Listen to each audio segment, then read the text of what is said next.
Hello, everyone. It's time for Yu-Gi-Oh! Tuesday. Okay. Hope we're having a nice Tuesday afternoon. We're going to watch Joey get his ass kicked several times. Because this show just fucking hates him. Oh my god. But yeah, it's beginning of Battle City.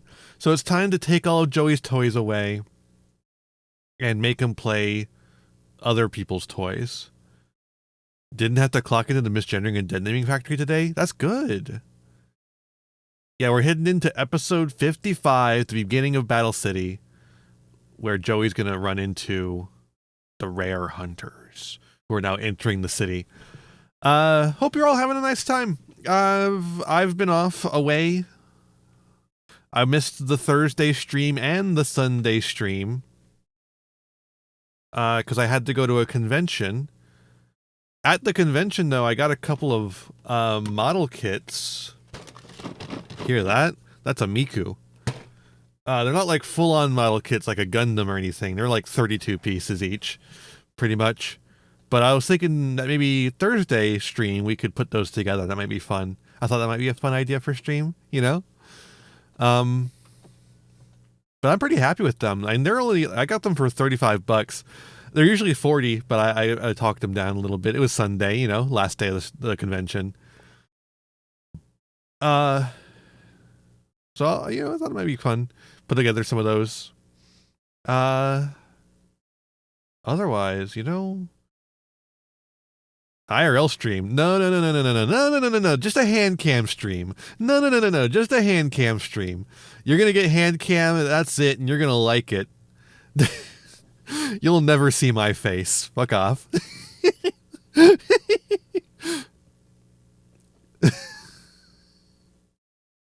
Hands.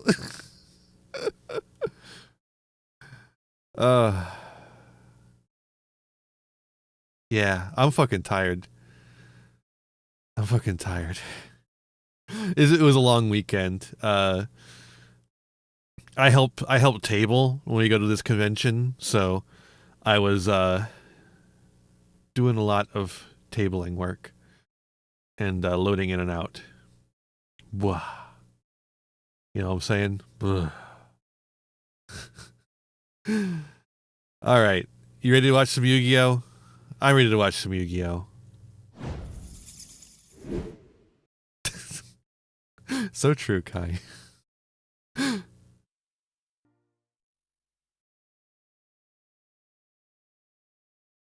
All right, next episode. Next episode. Please play next episode. Please. Would you please play next episode? There we go. That's true, Wobble. Imagine being one of the fucking guys who doesn't know what's going on. And then these, like, you're like a normal ass person, and then a bunch of these fucking angular ass duelists come up to. Why does everyone hone in on him being a loser dog? How does everyone get this? How does everyone instantly pinpoint the one thing that Joey hates? I mean, look, Yugi, most top players actually already know what they're playing against before they get there. It's called scouting. It's not that big a deal to know. Does Kaiba have are these like a very strange dress code for women who work for him? Does he force femme men to look like this? Are these androids? All right. Oh my god, it's another one where it holds it forever for no reason. Well, we're not going to watch it the whole time this time. I thought it was funny last time. It's not funny this time. All right, we're going to do a quick ad break, and I'll be right back. See you in a sec.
Night of the Lepus.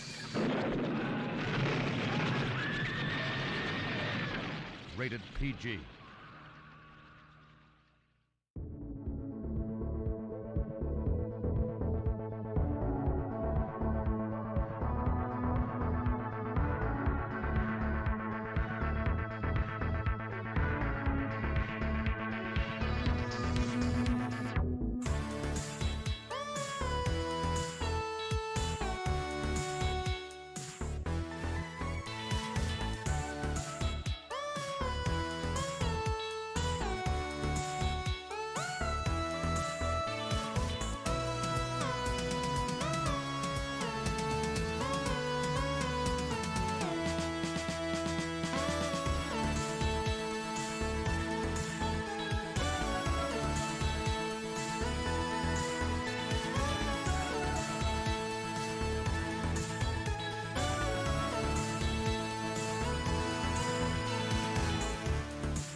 Now a special bulletin direct from American International. Is it too late? Is our planet doomed? Life as we know it at an end? Right now, Godzilla is laying waste to New York, Rodan is attacking Moscow, Manda is smashing London, and Peking trembles under the wrath of Mothra. Our battle cry must be, destroy all monsters. In color from American International, this picture is rated G. Destroy all monsters. Monsters. Monsters. Monsters. Monsters.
Welcome back. Welcome back.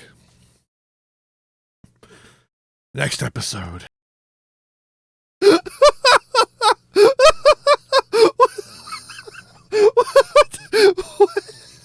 What happens if I remember correctly, in response to the Chaos set, but there were limited lists before that point. I'm not sure exactly when those were introduced.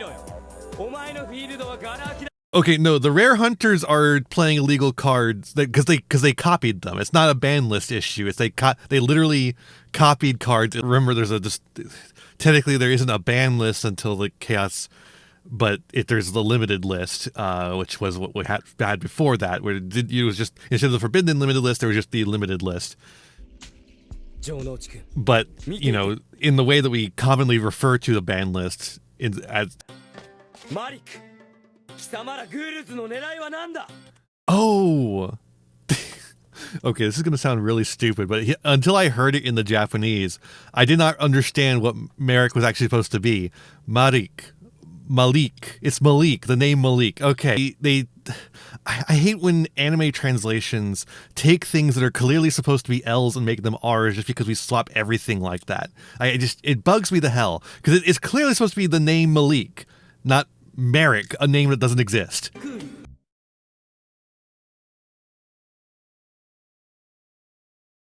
Hospital? Hold up. Go back real quick. I need to read that sign again. Okay, so this one up here says General Hospital. This one right here, though, I think says hospital. So, like, wait, if you make an illegal summon, you can't take it back. You just lose your normal summon for the turn, but you also don't get to summon it? They're like using this as a tutorial for the rules of Battle City, but we just did that. We just did that in another duel that Joey was getting his ass. Okay, so on one hand, having a built-in hard ones per turn on everything would save us a lot of headache. On the other hand, you'd have to just intuit that. But also, like, I think some kid who's worked to get everything that he has and has become one of the best duelists in the world, but is forever going to be the second best because his friend is so much better than him, and he gets third best because of his friend's rival. A hell of an achievement, and that's the worst part, though. Nobody will listen to you complain about it. Because they're like, you're the third best duelist in the world. Who gives a shit? Roulette Spider is such a funny card. That's like Alligator Sword. Kind of weird how we got a Chaos archetype for Yugi sans Gaia, and then a whole Joey archetype sans Baby Dragon. Yeah, it's weird. All right, we're gonna be right back after a commercial break for the last episode of the Roba arc, which is only 2 episodes. See you in a second.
Wizard as a spell card for some reason.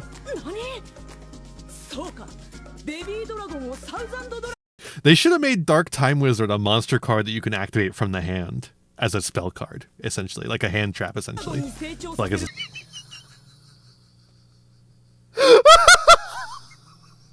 no fucking way! No fucking way! Da, da, da.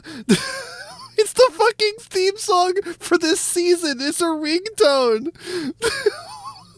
Was her ringtone different last season? If we had heard her ringtone last season, would it have been dot dot dot dot? What the fuck, dude? What are you talking about? If Robo doesn't summon another monster, Joey has 4 fuck this thing, except it's actual in-game rules. Like the classic, like, oh, Patricia the Darkness means I get to choose your attack target, so that's funny. Sorry, Pandora. Pandora.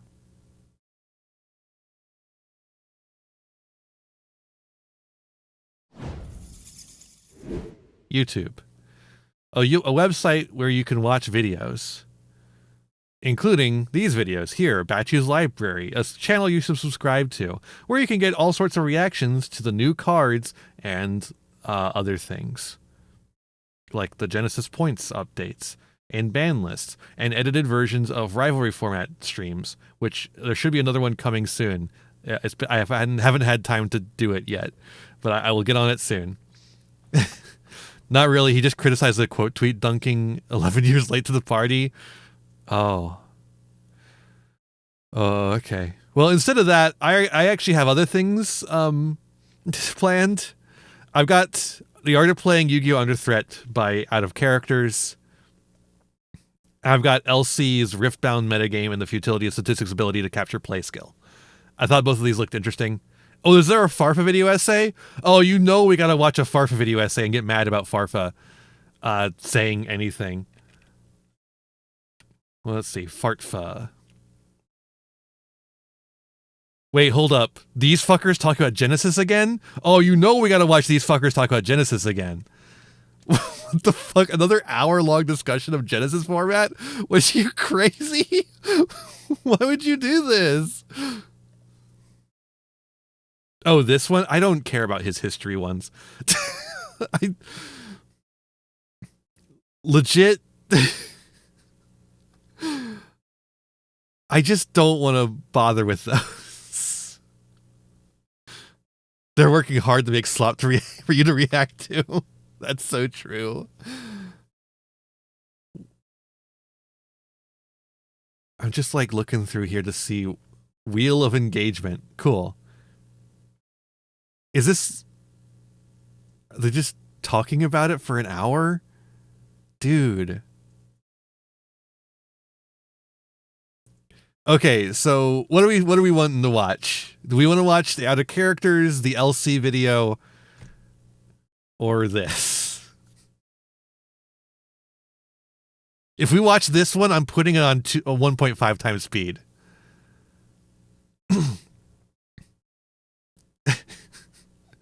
It was also just released. I don't know if we should steal views from them, but also they're like huge YouTubers, so like who gives? It's DZ. It's gonna get views. I'm not stealing too many views from it.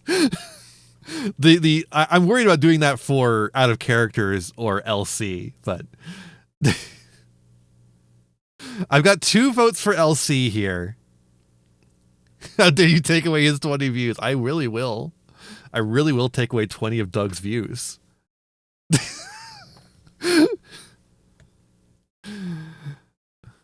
Any other votes?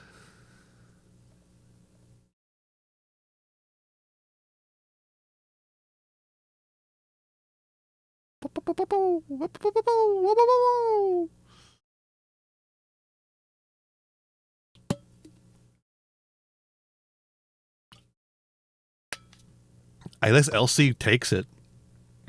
I'm surprised. I'm happily surprised, but still. Interesting things going on in today's current TCG environment. Riftbound metagame is one of the most interesting things going on in today's current TCG. I can't imagine that being the case, but I'll work with it. Hey, who's that? Look at the Owloon there.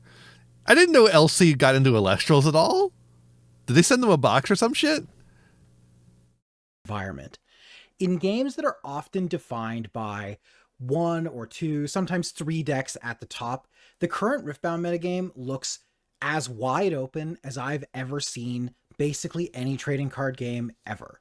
And this is really exemplified by the large tournament that just happened in Utrecht, RQ Utrecht to be specific, where the top 8 of that event featured 8 different decks. Whoa. This doesn't what? happen in most trading card games. And in fact, it doesn't usually happen in Riftbound either. To be fair, the other 2 RQs before this featured only 6 unique decks. There were double repeats. But really the metagame right now, since the bans and the release of the Unleash set, have been really kind of incredible how diverse the metagame has been. And what I have been struck by when looking at this metagame data, because there is a lot of it by virtue of the fact that all of the individual matchups are tracked. I am actually going at these large events. How I've really been struck by the abject futility of these data sets to capture actual play skill and what the best deck in Riftbound is. And I wanted to talk a little bit about that today. I wanted to talk about the metagame and why I think it's really cool. And then I also want to talk about data and why using data to evaluate what is the best is often pretty challenging in the trading card space. Just because we have so many things we could watch. Inability to account for play skill. That's why let us do a little bit more than otherwise. So let's talk a bit about the tournaments that have happened recently. We'll start with the most recent one that happened this weekend in Utrecht. The event was won by an Azir player. The finals was Azir versus Victor. These decks do not. Okay, so one problem with this is going to be I don't know a damn thing about Riftbound. I just want to hear about the data stuff. Most people would have had Azir in kind of like a tier 2, tier 1.5 category, certainly a deck that is very powerful, but not a deck that has seen quite the same highs as some of the other decks that you would put above it.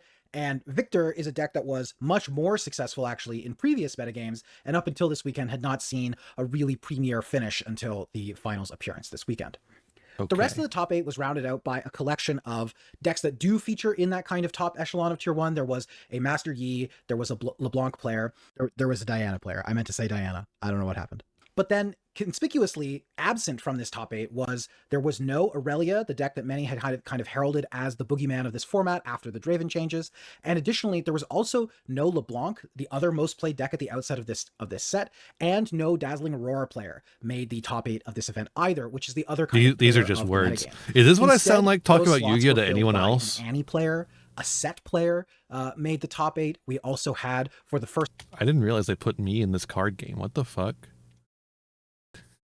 time, I believe, in an RQ, a Rek'Sai and a Darius player made the top 8. And all in all, this resulted in a really fascinating top 8 with matchups that were incredibly diverse and new, I think, for most viewers watching just the top 8. In Vancouver, we had a kind of similar story. We had 2 Diana decks and 2 Aurelia decks, or sorry, 2 Diana decks and 2 Aurelia decks make the top 8 in Vancouver, in addition to a Master Yi, who you would kind of expect, and additionally a Sivir. How does this affect Cool Tune? So you had 6 I think Cool Tune will probably get a couple more points. points. Define, I think, as tier 1 as the established from meta. This one. But additionally, in the top 8 at Vancouver, you had a shocking for most people performance from a Rengar deck, which made it all the way to the finals. And you also had a let me check my data here so I don't get it wrong. You had another Azir deck appear in the top 8 of Vancouver as well. And all of this is really culminating around something that I think is really interesting, which is that the only repeats you see across both of these top 8s are Diana. The craziest thing is LC doesn't script his videos. As you can tell by this, he doesn't script his videos. He just has like notes. Show up again. But like the difference in quality between his unscripted, just like going based off notes video essays and like Farfa's is like insane. Like I don't know how he does it. And you I genuinely don't know how he does it. I couldn't do it this well. You would find that based on win rate, not even close. That's not true. So yes, Master Yi has the highest win rate in the current data set that we have. I see a box of Netrunner down there too. At time of recording, a 58% win rate. That is actually getting close to a level that would start to be objectionable in a lot of games. I think especially once you cross the 60% threshold, that's where you start to get into emergency ban territory. Diana, conversely, is sporting a much, much healthier 52% win rate. This is not something that I think anyone would have any kind of alarm bells for. And I think in particular, the Master Yi piece is interesting because it would be easy to look at this data and assume that this deck must be broken and probably needs some changes made to it. But interestingly, Master Yi, as far as a deck that is able to convert and win events, has been far, far less successful than these other decks in the metagame. That's Aurelia very possible, Tristan. Actually, that's not a bad theory. Azir has now won a tournament in this metagame. And although Master Yi is always present at a very high conversion rate from day 1 to day 2, you typically don't see that many pilots of the deck chasing the ultimate title. And I think that this is where play. But also, like Elsie just like has his like data and evidence alone, it gets plus in his notes. I feel like static ability. It's very powerful. Well, Farfa just says things sometimes. It's quite easy, and it just sets up these generic stat checks that your deck needs to be able to clear. That ultimately puts Master Yi in an advantage state in a lot of the games.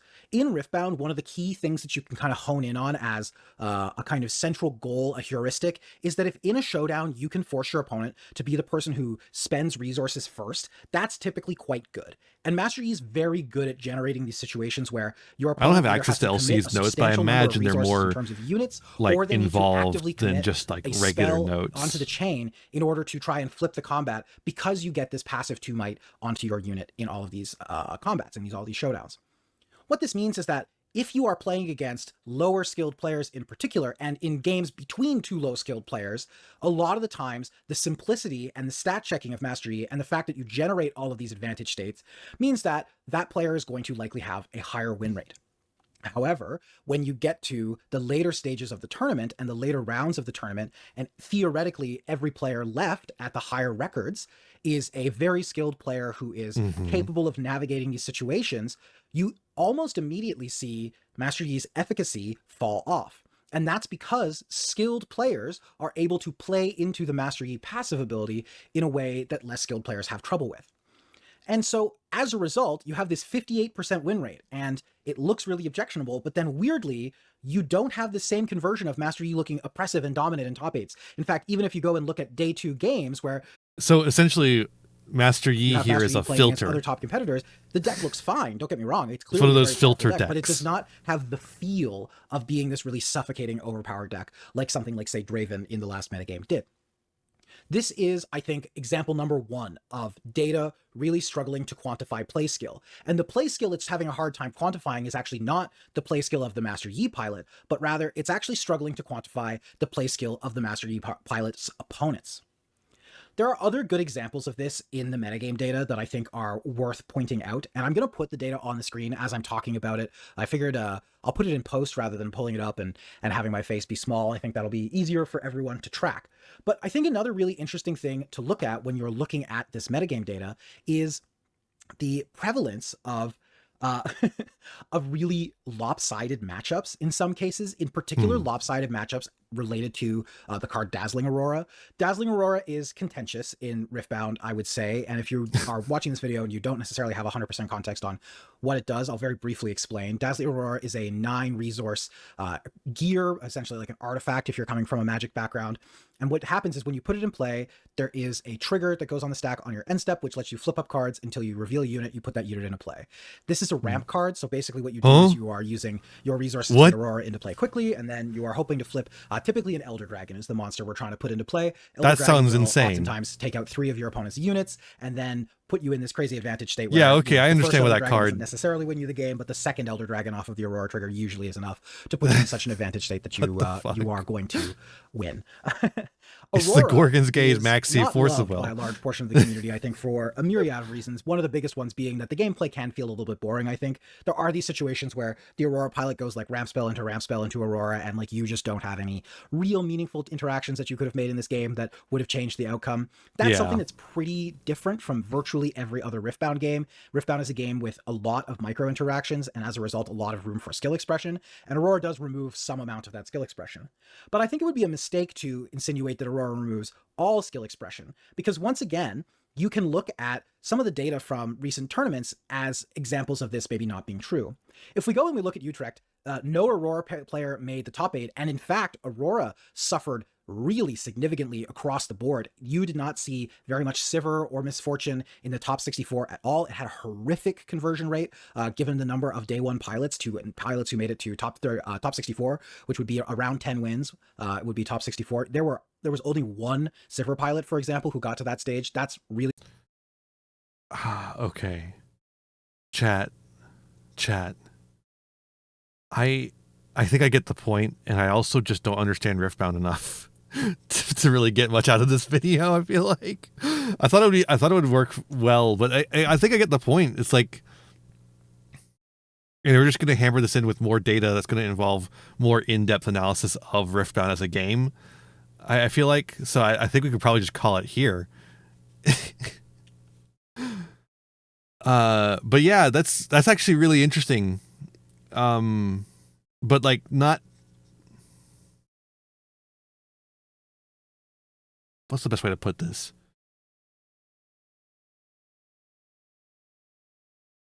It's a little bit of a yeah, duh kind of moment, but like considering everyone's, go-to thing is data, right? We got data for the tier systems. We have data for Genesis points updates, right? I think it is important to remember that the data is very easily skewed by not controlling for all sorts of elements outside of just the power of the cards. It's not a perfect control and experiment environment, right? And so like using data first and foremost for a lot of this stuff is a mistake.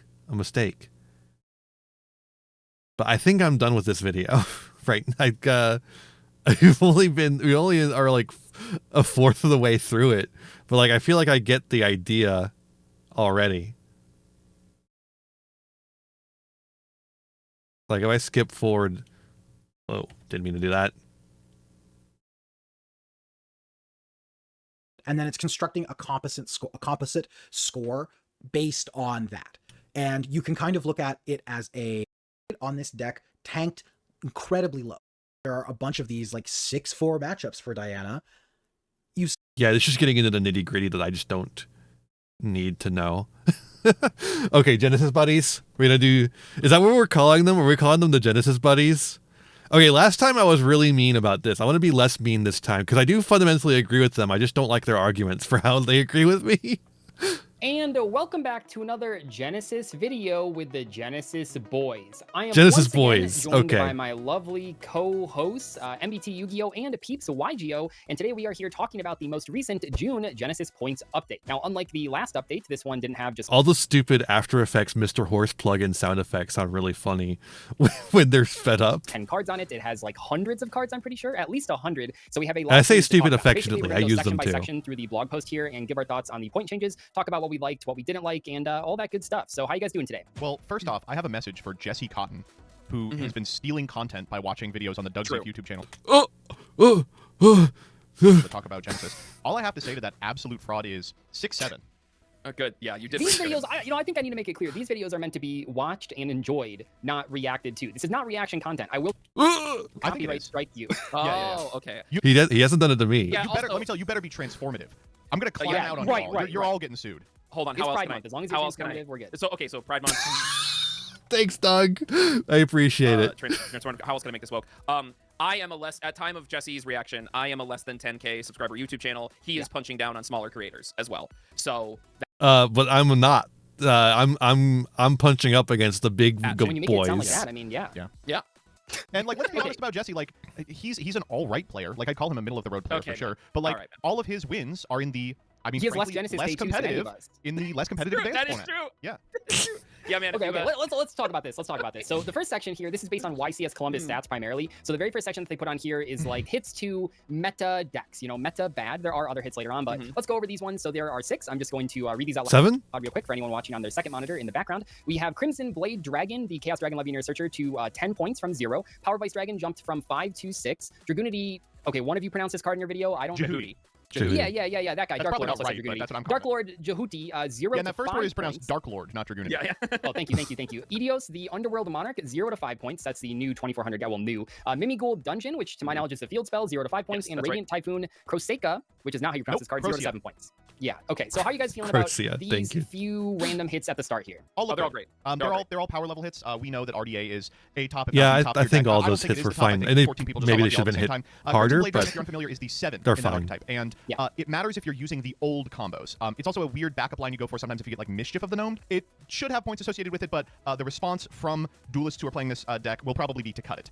Power Vice Dragon going up for the same reason. Jehudi is a hit to a deck that had 0 main deck hits, but was exceptionally powerful in Dark Lord. There are some Herald hits later that I think matter a little more for it.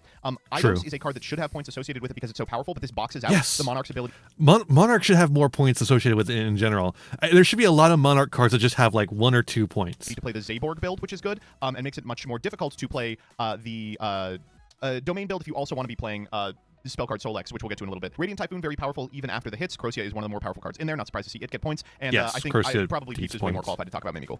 Yeah, I'll dial in on some of the stuff. I don't have anything to add with the RDA hits. Specifically with Dark Lord. To jump ahead, as I normally do, sorry. There are, as Joseph mentioned, there are Herald hits, and there is We a are Excel transforming the increase later content. on when we get to, For like, raw power Exodia. cards. Right. But it'll matter. It'll matter. I mean, that It takes will. the engine It'll from matter, what but used to be but Dark 15 Lord is the up more to- competitive deck playing that card.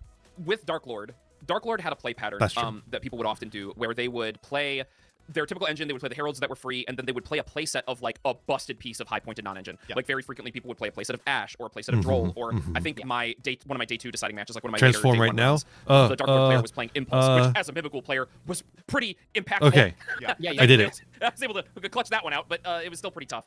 So now Dark Was there a last video where someone said Monarch needs more points, but they keep it low to bring back lapsed Monarch players? I don't know if that was the last. I don't remember that one from the last video, but you it's still play the possible. heralds. I've seen people make builds of them. People have been posting them. I've been labbing this deck out with people for Nats.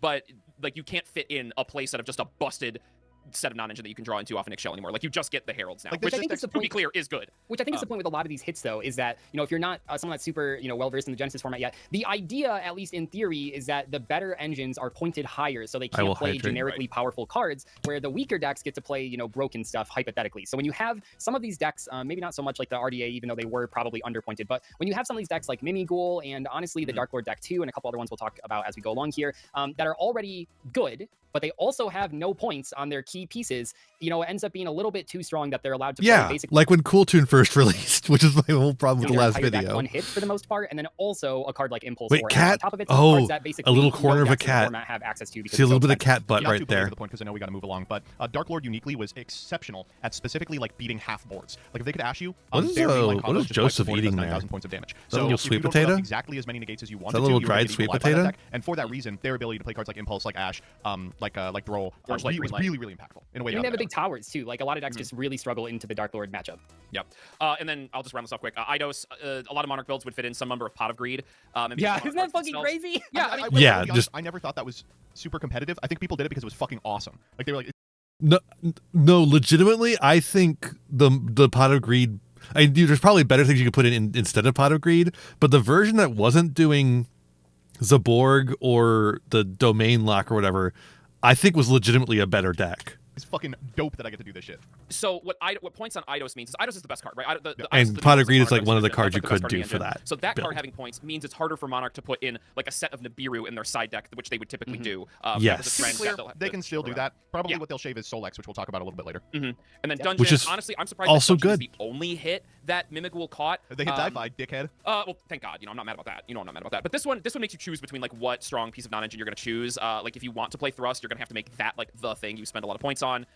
So that's a good hit. And Croatia Good, getting yeah. a full set of 21 points means that you can't fit like a set of Purge 21? in there like people. Because the would do. Radiant Typhoon deck was already pretty highly pointed. It's just Right. that every Yeah. card gets to every other card, so it just didn't Yep. matter. So they should That's be the allowed, problem if with they wanna Radiant play all this Typhoon. shit they can, or at least to some degree, but you can't also The only thing is that now my Speedroid deck fucking go sucks. play So good staples on I'll have top. to figure out I something wouldn't be else to surprised do. see like one Croatia moving forward, like based on how the Oh, points yeah? check out. I don't know. Okay, It'll well, depend. I don't know. It'll depend. Okay, yeah. I will say as we scroll down here and we'll see the point adjustment in a moment. One of the stats that I found interesting, if you want to throw this up, Ryan, is that they in the individual card outliers, it says that the most played card in the tournament was Illusion Gate, Oh, with big fucking surprise. 56% of all players using at least one copy. That is like max C levels of being played. I guess like not literally, but 56% of all players in all decks is ridiculous. Yeah. I will be clear, you know, I think that Illusion Gate does have weaknesses that its, I guess, partners don't in Dark Hole and stuff. And I think we found a card that will replace it that we'll talk about when we scroll down a little bit as well. But Yeah. it was absurd that this had no points. Like, I thought it would go to 5. Going crazy. To 8, we'll talk about it when it gets to it, but going to 10 is also okay. It will not see play again in Genesis. Yeah, maybe it should have been like 7. I was gonna put it. I at don't 5. know. Seven. It could be like 6 or 7. No, it should have been. I feel like Where do I feel like 5 would have been I've fine. been, I've been vocal about the fact that I think Illusion Gate not being pointed on release is like so fine. I thought it was No, it was totally okay. I never felt like, oh fuck, not Okay, Illusion all right. Gate. But No, I thought it was weird it wasn't pointed. I actually don't think it's as good as people thought it was. People were just playing it because it was unpointed. And so it probably should have a couple of points. it was way more playable than it should have been. I guess I don't know. I feel like, that we got to try it out. You know, I We always hear meta as someone bad. that What if mained data that 3 bad? copies over the True. last couple events, like I would say the draw and win rate of that card it was very high, but it's not. Well, you're a fucking asshole who normal summons Exosister Bumbler, then activates Illusion Gate and triggers it. You know, I never got that to work. But Okay. it is funny if it does happen. Okay, so in this section, this Oh, has a bunch God. of generic cards, or sort of generic cards. Yeah, I mean, I would say generic cards, even though the heralds are in here. So we have Book of Eclipse going from 3 to 4, Book of Moon going from 4 to 3, so they That's really funny that they just swapped those two. flip flop there. Insane. Which is what they should have By the done. way, that those were like that. Dimensional Fissure from 0 to 10. We're going to talk specifically Should about be Fissure in a 100. moment here. Let me read through the changes. And Should then be we'll talk 10 about, million. Fissure in this ridiculous paragraph that they wrote. Maybe we even read through this just. 10 is probably still going to kill most uses of it. I just don't want to see it. And this is actually one that I'm going to try not to keep coming back to because I think it's very funny. But we have Gamma Seal going to 3 points from 0, which means that anything that's lower than 3 points must be worse than Gamma Seal, the sea turtle kaiju. So keep that in mind. We have Illusion Gate going from 0 to 10 points. Shared Ride going from 0 to 1 point. You Shared Ride and Lancia are worse cards than Gamma Worse than, Seal. Gamma Seal. Artifact Lancia 0 to 1 point. Herald of the Orange Light 0 to 3 points. Herald of the Green Light to 2. Purple Light to 1. I guess people were kind of playing that. I don't know. that was Look, if you're going to give Orange Light 3 and Green Light 2, you got to give Purple 1, right? You have to. You just have to. It's just for aesthetics. represented. Yeah. Okay. Molcharmi Fuwalos from 7 to 8. In Nibiru, the Primal Being You could put that up to 15, I think. from 6 to 8. They didn't make the joke there. So a lot of generic staple hits, I will say, at the They start. specifically I think avoided the a lot 7. of these are fine. I think people look at lower point changes and they don't quite realize how big of a difference it makes. But especially that when you consider that some of these cards were being played in decks that also got point increases in this document. No, Fulos going to 8 is actually super important considering how present it was. This is one thing about the video they made last time where they're like, oh, you won't see Fulos so often. Yeah, you will. There was a lot of Fulos at Columbus. Like we did this last time, but there was a lot of Fulos at that event. And so bumping it up by another point in those decks that were already pretty tight and are getting more points as well. To realize that, they're It going to is have to make good, some I real think. choices instead of just I think they playing should bring it up every more. It is going to be impactful, certainly. Herald and I just don't every, want to see Keldo and Fulos those types in of the cards and game. just calling it a day on all these free hand traps. So I think that these changes, while most of them are pretty tiny, other than Fissure and Illusion Gates, I think they will make differences. So do you guys have any comments about anything that's not Fissure? First and foremost, heralds absolutely need to be pointed. It's absurd that they were free for as long as they were, especially in a format that included for sure. TNT. The thing that was emerging that I thought was really funny was people playing 3 Herald of Orange, 3 Herald of Green, 3 Herald of Purple frequently, and then like Lancia, no material. And they were in a non-fairy deck, and they were like, that's my hand trap lineup, which was fucking awesome. I was like really funny. It was cool. I can't lie. That shit it was cool. insanely funny. Fulos and Nibiru probably the most represented high-pointed non-engine in the format. Yeah, Unsurprised to see those go to about the same place as Valor, where, to be clear, they will still see play. Nibiru will still be played. Fulos maybe a little less, but probably will see play as well. Lancia should not have been 0 points. I'd like to see it at 100. Shared Ride should not have been 0 points. And they'll continue to snipe the cards that win the game going first.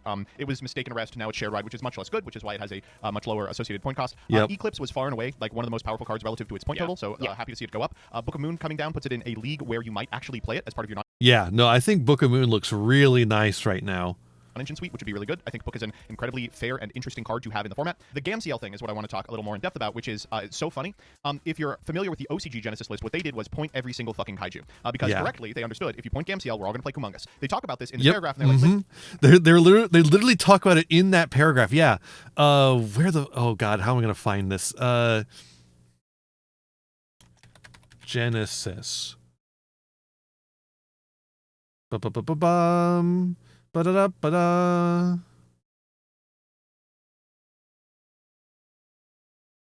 Yeah, they talk about it in that paragraph right about... Where the fuck was it?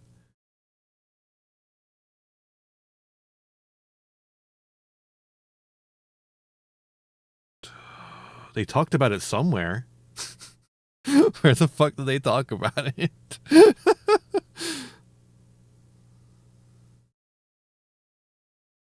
What the fuck? Oh, there it is. They didn't highlight it. There it is. Gameciel was being the lowest attack kaiju, is 6 times as common as the next most played kaiju. We debated whether to consider kaiju on a name-by-name basis, treat all kaiju the same. Time being, we're considering those individual cards. Only Gameciel gets tagged. We'll see how things shake out from there. Why? Like, you don't. I think you fundamentally don't understand what's good about kaijus if you think that the low attack stat was what made the difference. Listen, we think AMCL is just a little better than the rest of the kaijus to a degree that it deserves points, but maybe Kumongus doesn't. That's the stupidest thing I've ever heard. The cat is out of the And just to clarify here, just It's so fucking dumb. So fucking in dumb. case you guys don't know yet, Interrupted Kaiju Slumber went from 10 to 0. Yeah. So if you wanted to play, in the past, if you wanted to play 3 Interrupted Kaiju Slumber and then 3 one of Kaijus, it would be 30 total points. Now, if you forego Gameciel, you can literally do that for 0. Now, I know different people say different things about the Interrupted Yeah, Interrupted Kaiju Slumber is a rough one because it does require you to play 2 bricks. But those bricks are kaijus. They're just good cards. Kaiju Slumber because it does require several garnets or whatever. But I think that is worth mentioning. Like, people were sort of... Yeah, and the card doesn't do anything if you draw into your kaijus. But if you're playing, like, let's say a suite of 3 or 4 different kaiju names, you'll never have that issue. And then it's just a good board wipe that gets you a monster on field. Could actually make a pretty big difference. I mean, obviously, I play a lot of Fairy Tale, and I'm like, oh, I can't wait to fucking jam this main deck. It's gonna kick ass. Luna, your god. Oh yeah. Fuck. Oh fuck yeah. The Fairy Tale. Oh god. The other thing I want to say about kaijus is like the cat's out of the fucking bag. Like if it's not Gameciel, it's gonna be Kumongus. If you point every single kaiju, they're gonna play Santa Claus. If you point Santa Claus, they're gonna play. That's true. Yeah. Volcanic Queen. Like you are just not going to be able to get every kaiju unless you want like a 900 like 1 point inclusion on the ban list. Just give us Gameciel. It's not gonna matter that much. Yeah, I don't know. Yeah, I legitimately don't think it's an issue having kaijus in. I mean, like, I don't like the kaiju gameplay. I think the kaiju gameplay is lame. But if you're going to have a format that has any sort of towers in it at all, which they haven't done the work of getting rid of every single towers, you do need to have kaijus in the format. So what's the problem with having Gameciel? Well, I've been going back and forth about what's the thought experiment behind this, right? Like, okay, is Gameciel that good of a is it the fact that Gameciel is 22 that makes it so good? Let's do the thought. We should probably take a break, ad break real quick. We'll be right back.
All right, we're back.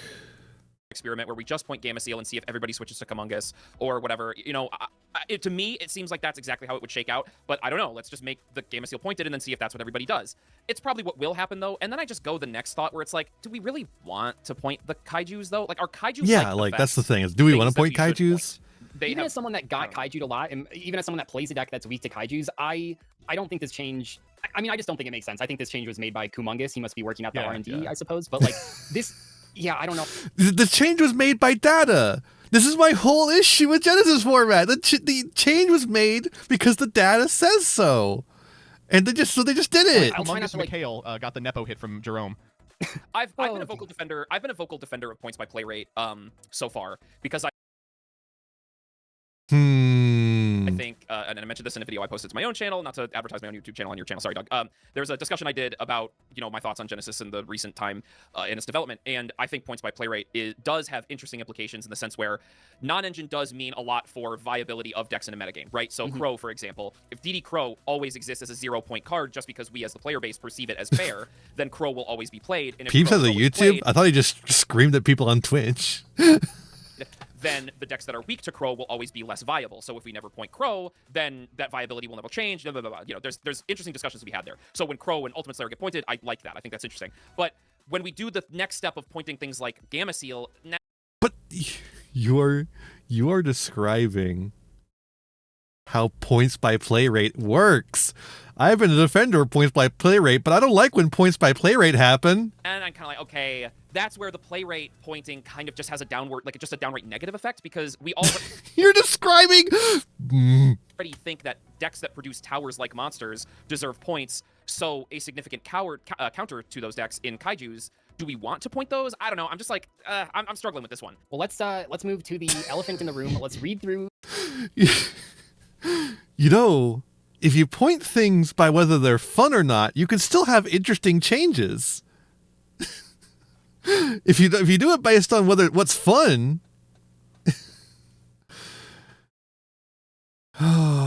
he uploads more than you. Well, you know, out of characters, quality over quantity.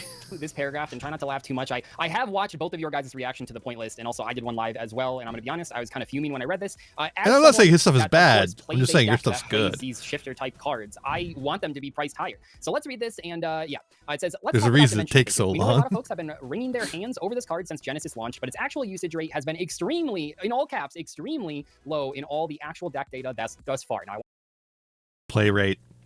It's just, this is the thing that bugs me, dude. This is the thing it bugs me. It really bugs me. I just can't stand the fucking data-driven shit. When is the Ian Peeps drama video coming out? When Peeps figures out who I am. And I'm not just some rando.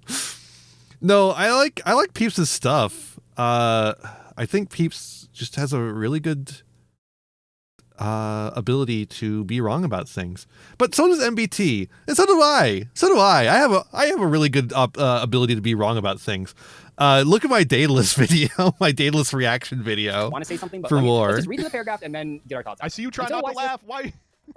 Well, I mean, I can't imagine a card that's only played in a couple decks, and that's why it's so good at countering everything else. I can't imagine why it had a low play rate. It blows my mind. Keep talking, keep talking. Columbus, the most reviled card in the format, finally had an event where its reputation and its registration numbers started to align, even with a massive spike, it didn't reach 20% of all decks. Still being up in the high teens is enough to finally get it on the radar and get it some point. Oh yeah, it was a very under the radar card. That's what people say about Dimension Shifter. Before you ask, Dimension Shifter continues to decline in use with every event. I think it's an internal perception of Yu-Gi-Oh being a database game from the early anime to the design of the Master Duel.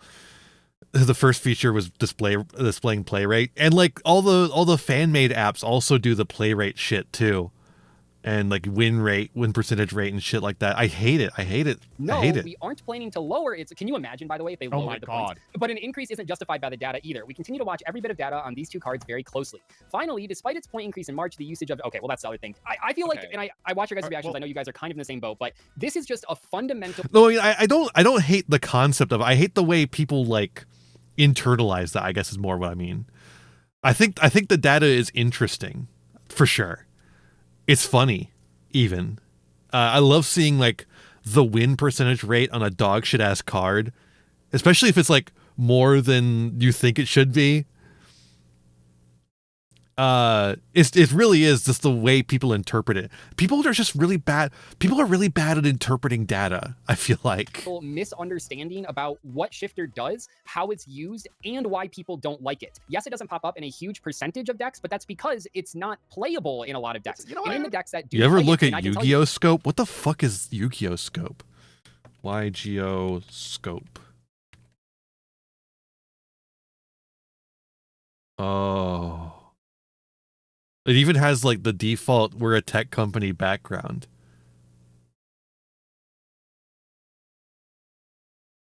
Explore. Is it broken?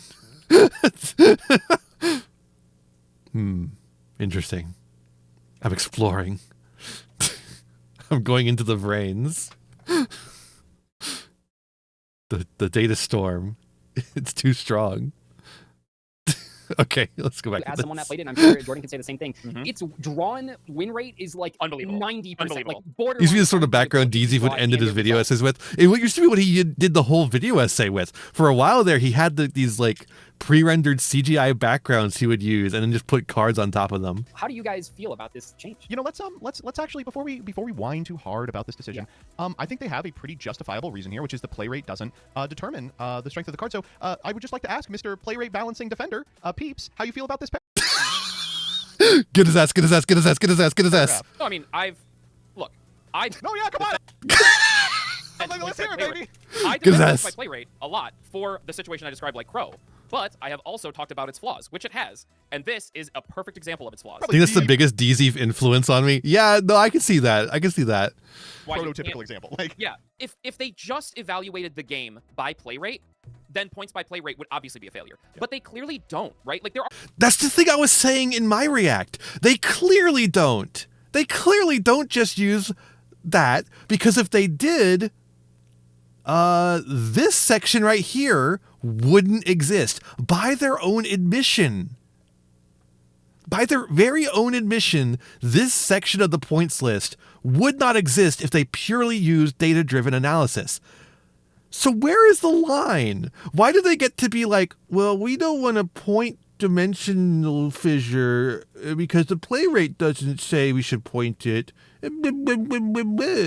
over here, but then they're like, you cannot play Exodia. Fuck you. Over here, right? I don't get a bunch it. of cards on the points list that obviously are pointed via philosophy, right? And the band played on. That's when you like bringing up, right? 100 And points. the band played on is 100 points, even though that card has seen like a format's worth of play in advance. That also all the floodgates that were hit.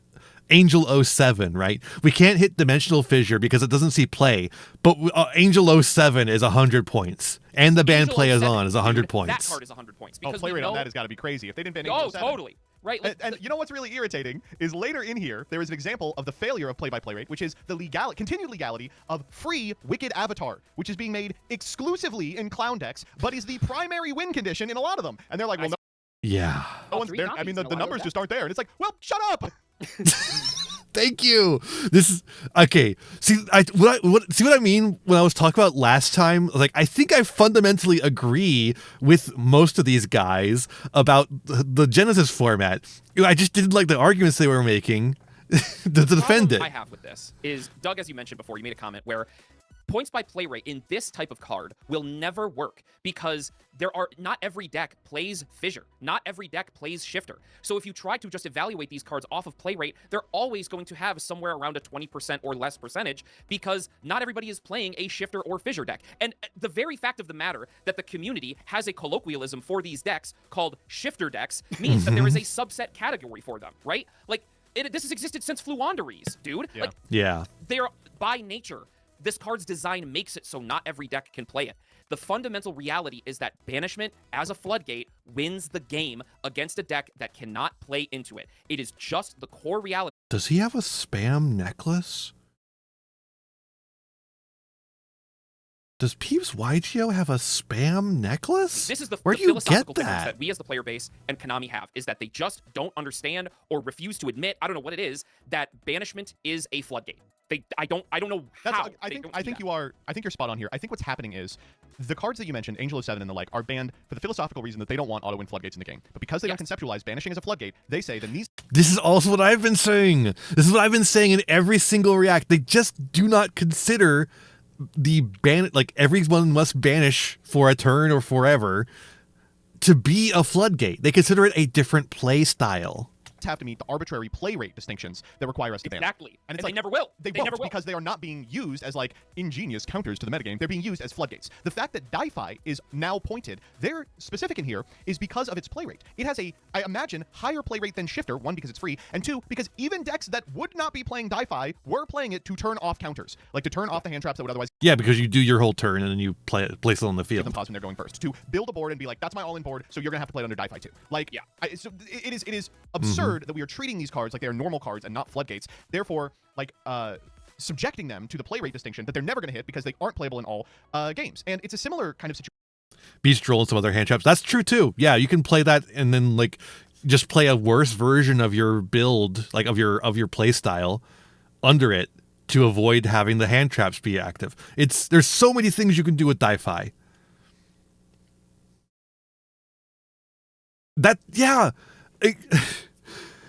I think that's an issue of Shifter being made by the OCG team and this list being made by the TCG team potentially, but I don't know why they don't consider banishing to be a floodgate the way they do. I mean, this spoils it It's later, weird. but Gravity It's very Collapse is on the list, strange. and I shudder to think that it's not on the list because they're like, oh, only 5% of decks are playing this. Oh, and what do you know? They're all the synchro decks.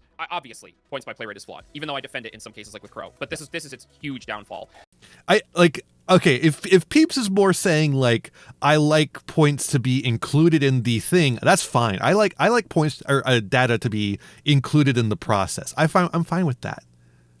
I'm fine. It was a TCG premiere. Well, then I don't know what to tell you. Then maybe it's just the guy who thought Shifter should be a floodgate got fired. I don't know.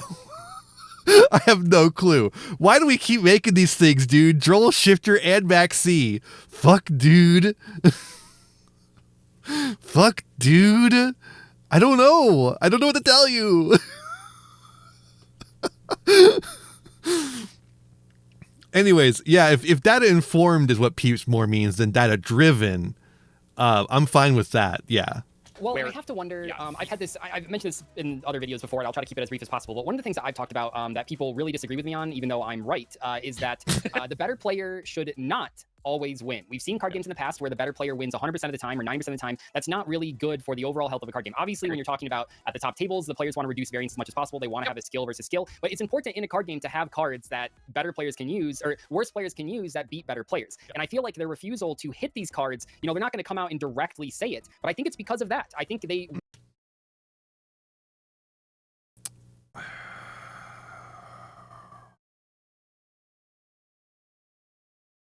I don't know if I agree with that, and I don't know if it has that kind of intentionality either. I think, Konami employee ducks. Yeah, if that's the case, why even hit floods? Like, if that's the case, then just release Rivalry and Gozen at 0 points. They help bad players win.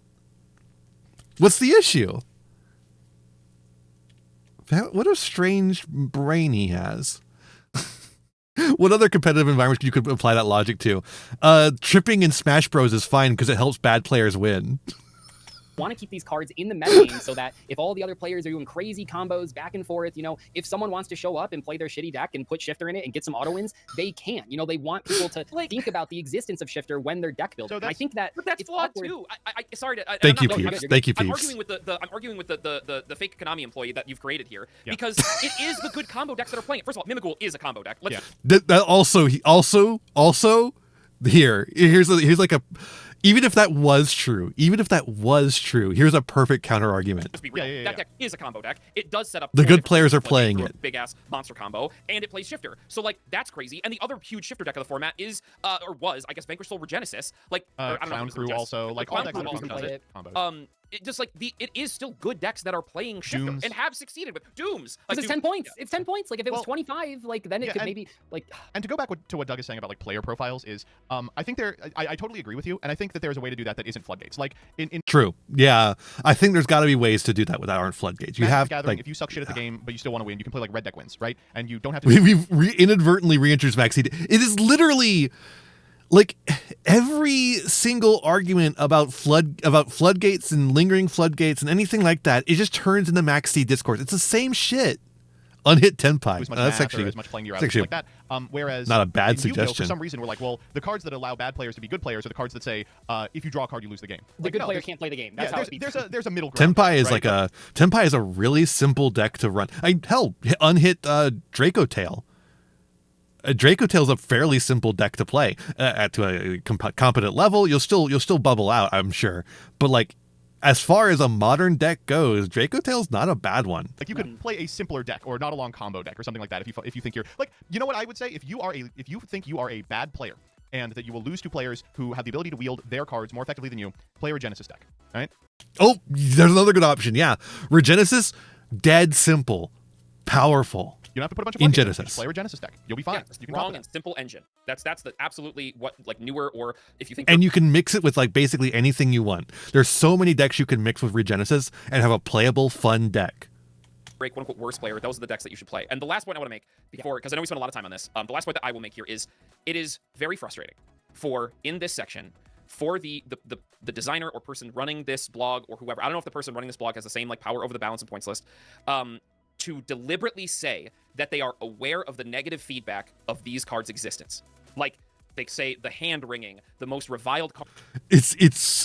I don't think I've really hammered this home enough in like the reacts that I did and such like that.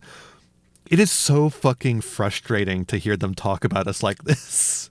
It is so fucking frustrating to hear them talk about, oh, you're hand-wringing about the bad card. Oh, the most reviled card in Yu-Gi-Oh! It's got to be orders from somebody with authority. I don't know. I don't know exactly what that would format, look and when like. they call out Shifter 2. They very, very well know that these cards are not liked by Our players who are big bugs version in of people also terrariums. trying Genesis. That's exactly it. If you know people don't like these cards, but you're also trying to promote your format, you're Just hurting get rid us, of the them. people that are trying to promote it. I have to look at people and go like, hey, you should try to get into Genesis. Well, what can I play? You probably shouldn't play that because people can play 3 Shifter. And it's like, well, why would I play Genesis when I can go to Advanced when there's 1 Shifter? Like, sorry guys, people don't like these cards. And I know people are gonna be mad at me, Economy, about saying that, but like, get over these cards. This is one of the best arguments against play rate analysis is some cards create feels bad moments and do not improve the Some format. cards are just And not fun. They figured that out for cards like Angel 07, but because they refuse to quantify these as qualify these as floodgates, we have to pretend that they're normal cards. That it's not that big of a deal if you just can't play anything because your opponent spikes a die fight turn 1. Yeah. As an empath, every time I activate Shifter, Exactly. I apologize to my opponent. And I go, actually "Oh, do." As a dark empath. All right, let's keep going. I think we've Sorry, yeah. talked about that. Just say that 1 Shifter is actually worse because it's more sacky. True! I actually do kind of feel that way. If I get hit by the 1-of Shifter, I'm gonna kill myself.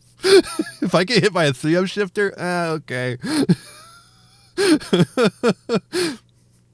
Testing Shadow. I'm excited to go to Nats just to play Russian roulette day 1. That a lot. So next up, we have now. Those Okay, shadow cards are interesting. I watched your guys' videos and I learned. I did watch your Q&A, and I'm excited to see what you do with Shadow. a couple cards in here that I didn't really Yeah, understand. I think I know the one you're going to talk about that I'll explain. This is called shared engines and best in slots, and it's basically just sort of like they're not generic cards. They're cards that are part of something, but they can be played in a lot of things. Yeah. So let's go through here, and this is something that I complained about in my very first Genesis video. We have a couple Magnet Warrior hits. Conduction Warrior Linear Magnum +/-0 goes to sorry, +/-0. It goes +- goes from 0 to 6 points. Magnet Bonding goes from 0 to 5 points. Miracle Ejector, Yeah, which is good a hero hits. support card, goes from 0 to 5. We also will see another hero hit in just a moment. You can see it on the bottom of the screen. We probably have to talk about it. Yeah. The Cosmo Cosmonios 0 to 21 as well. To So what? it's kind of like one in the same. Funny, 21, yeah.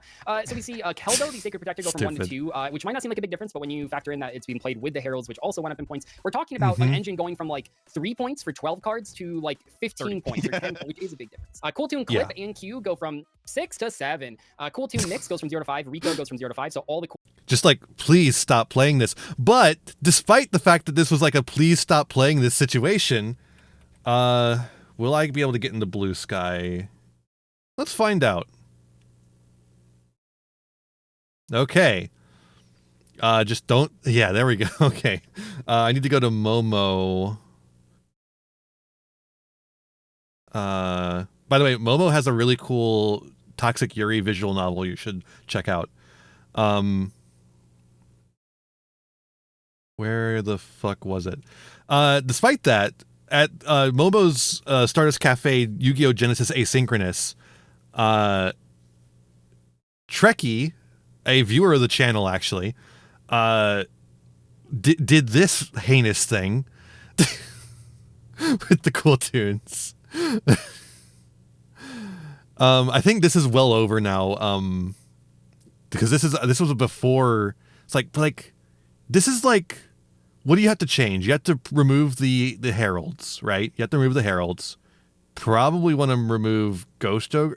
Do you remove Ghost Ogre? Or do you remove the illusion gates for sure? But like, I don't know. It still looks like it might end up being pretty good with all these changes still. Just like it has to change, again. Cool tune main deck monsters now. But that's the cool thing about Genesis format is that, like, I think hits like this, just the engine's over 100. Yeah, you'd have to go down on some of these cards for sure. I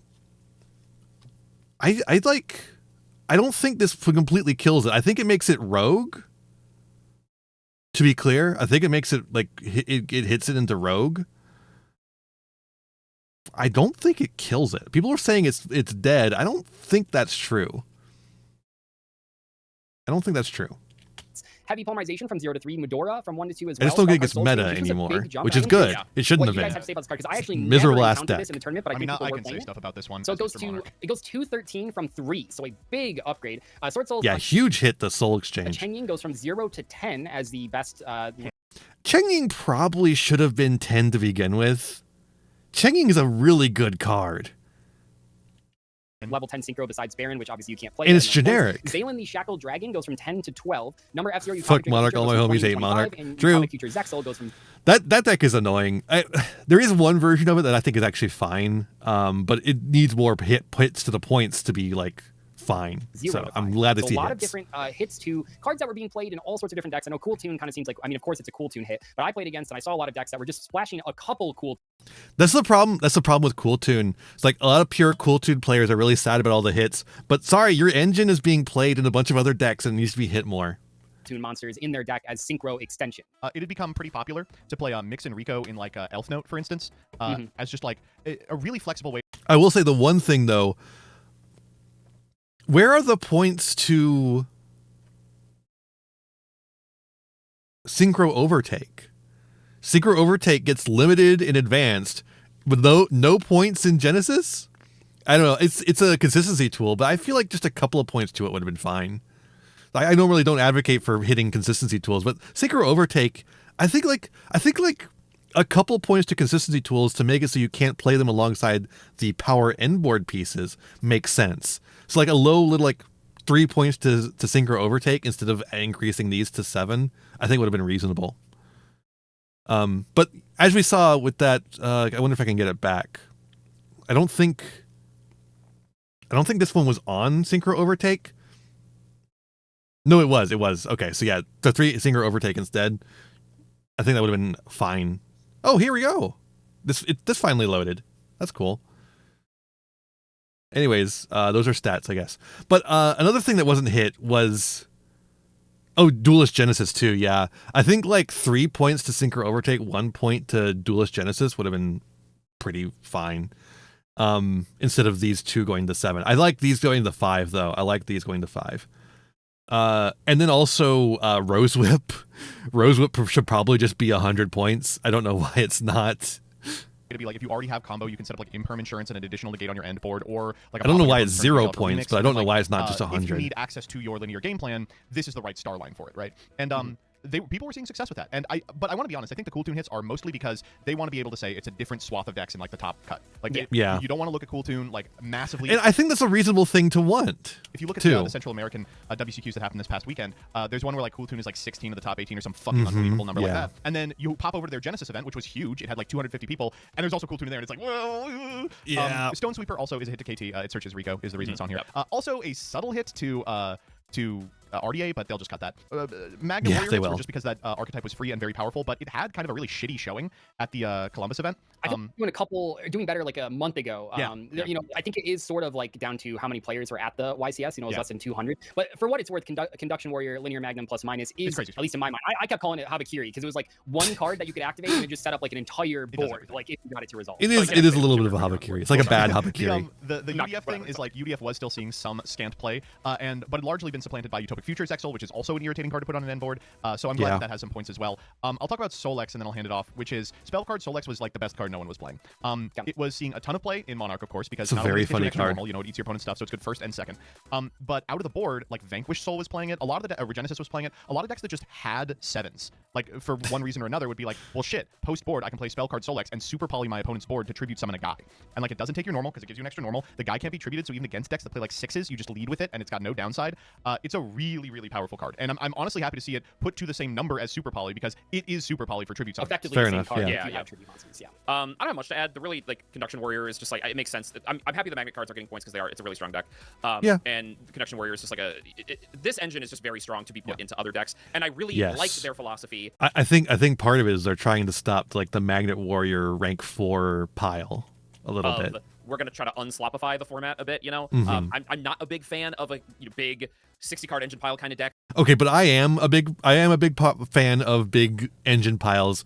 But I like more interesting engine piles than just we're making a bunch of rank 4s. The Magnet Warrior just was finding itself as a part of that sort of trend that was budding in Genesis. Although one of the engine piles I made was a fucking rank 4. Okay, that's not what I wanted.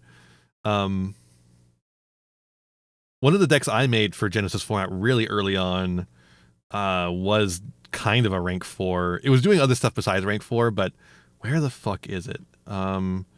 Genesis. Oh, where are you? Evol rank 4. There it is. So yeah, the idea is basically like you've got your Leos for rank 4 shit. You've got the Ryziels for rank 4 shit. I was on Utopia originally, but I had to switch to Surfacing Big Jaws, which now has points as well. Or I thought it did. Did they not give Surfacing Big Jaw points? Big Jaw. Ooh. No points for Big Jaw. Surfacing Big Jaw. Surfacing Big Jaw pants okay? Okay. So this has only gone over the points because they've changed some of the points on the extra deck shit and the hand traps. So I can actually still play this. It's not, I don't know if it's good. So the idea is like you summon Leos, you get Evo Singularity, you send the Mega Kyrella, now you have material for Evo Singularity, and then you make rank 4s with the Leos and everything else, and then you can send Leos to the graveyard as Ixies material to do shit. It's a cool little deck built with 7th Tachyon in mind. I think this is cool as hell. But like I think the 60 card pile is maybe taking it a little bit too far. That's a personal thing. I know not everybody, a lot of people do like that kind of gameplay. I don't, so I'm happy that this is getting points. And then I guess I just will. Oh, Heavy Poly. Heavy Poly was a big thing that was allowing Lunalight to stay relevant because they would like blind second and play Heavy Poly with Charmies and then just make Liger and farts. I think that's awful gameplay. And then Futures Exile. Super happy that Futures Exile has points. That card. Yeah, as much as I love Futures Exile, it really should have more points. I actually think it's a really cool thing that there is a Genesis UDF, like a UDF that they play in Genesis specifically, with like a little bit of a different type of application, but it definitely shouldn't have been free. Yeah, definitely. Could you guys talk a little bit about, because I saw these on here and I did listen to some that is stuff true about out of but characters. I It is did not tougher see a because of single the person with a Miracle way the Vector points Cosmo work. Neos combo. Can you guys? Like you are actively disincentivized for doing 60 card piles because of the point system, which it's like I've seen people be like, no, if you have a 60 card pile, you should get more points. I'm like, I don't know about that either. How that worked? Yeah, one of them ended up winning or ended up topping, I think, at Columbus, and I saw it actually. a lot in the sides of all things. I played some like Winamats day 2, and everyone had at least someone doing this, and it got way more popular after some stupid fucking YouTuber made a video. Elemental Hero Cosmonios, if you're unfamiliar, is Azathoth. It just reads your opponent can't activate cards or effects for the rest of the turn, right? When it's summoned. A couple of sets ago, they released a trap card called Favorite Contact that lets you perform a fusion of a Neos guy, not a Neos guy, a hero guy on your opponent's turn by getting rid of cards from your graveyard or banishment to do so, right? So Hero. That's how you get Genesis people jamming specifically 100-point floodgate has become turbo. a deck Yeah. that going second tries to OTK with Yep. like Absolute Zero and Sunrise and all the stuff we know and love. But going first will send 3 Neospacians to the graveyard and then just Azathoth you as soon as possible. And it is very consistent at doing it. It can do it through points of interaction. I was playing it on stream and like through 3 hand traps I was Cosmoneosing people. The way you do it, Jesus getting those Christ. Neospacians into the graveyard requires you to get one off of there's a bunch of different like spell cards that no one plays that deal with the Neospatian monsters. So 2 of them you get off spell cards. I think it's like Neospatian Shuffle is what the fucking card is called or something. And Shuffle, and Shuffle. Yeah, it's Engage Neospace and End Shuffle are the 2. And then the third you get by sending to the graveyard for the cost of Miracle Ejector. Yep. So Miracle Ejector is always treated as an E-hero as well, so you can get it off anything. And Jesus it is an Christ. incredible extension tool because it also gets you on summon one of those spells. So it, just by existing, gets you 2/3 of the combo. I actually think 21 is nowhere near enough for this card. I think that it is point still it to going to be 100. extremely playable. It's going to be very popular. The reason it's at 21 is so you can't play it in the same deck that's playing like Darklaw or realistically DPE either.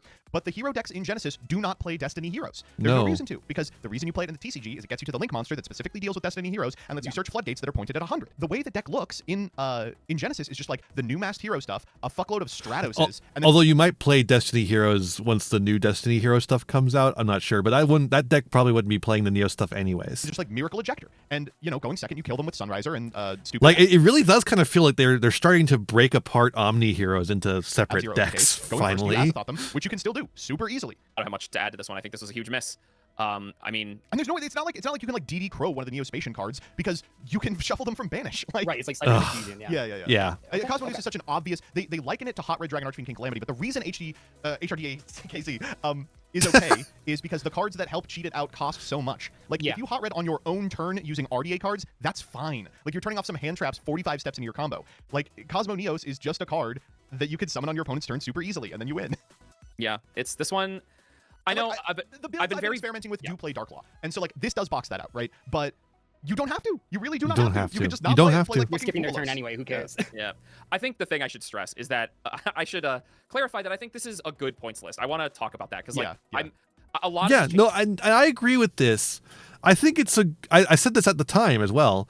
It's a good points list, but there are fundamental flaws in the way they are handling the points list that have caused little things to slip through the cracks and also are going to cause bigger problems down the line and are going to forever mar the format to have these kind of mistakes. changes on here I'm super positive about. I think I'm happy about a lot of the stuff that they hit. I'm happy about a lot of the ways that they hit it. I like a lot of their philosophies that they are continuing to implement, but the misses that they have and some of the things that they didn't hit and some of the things that they're refusing to hit, I am very critical about. And that makes me sound like I hate this format, hate the list, whatever. It makes me sound very critical. That's not true. I'm very critical of those specific things.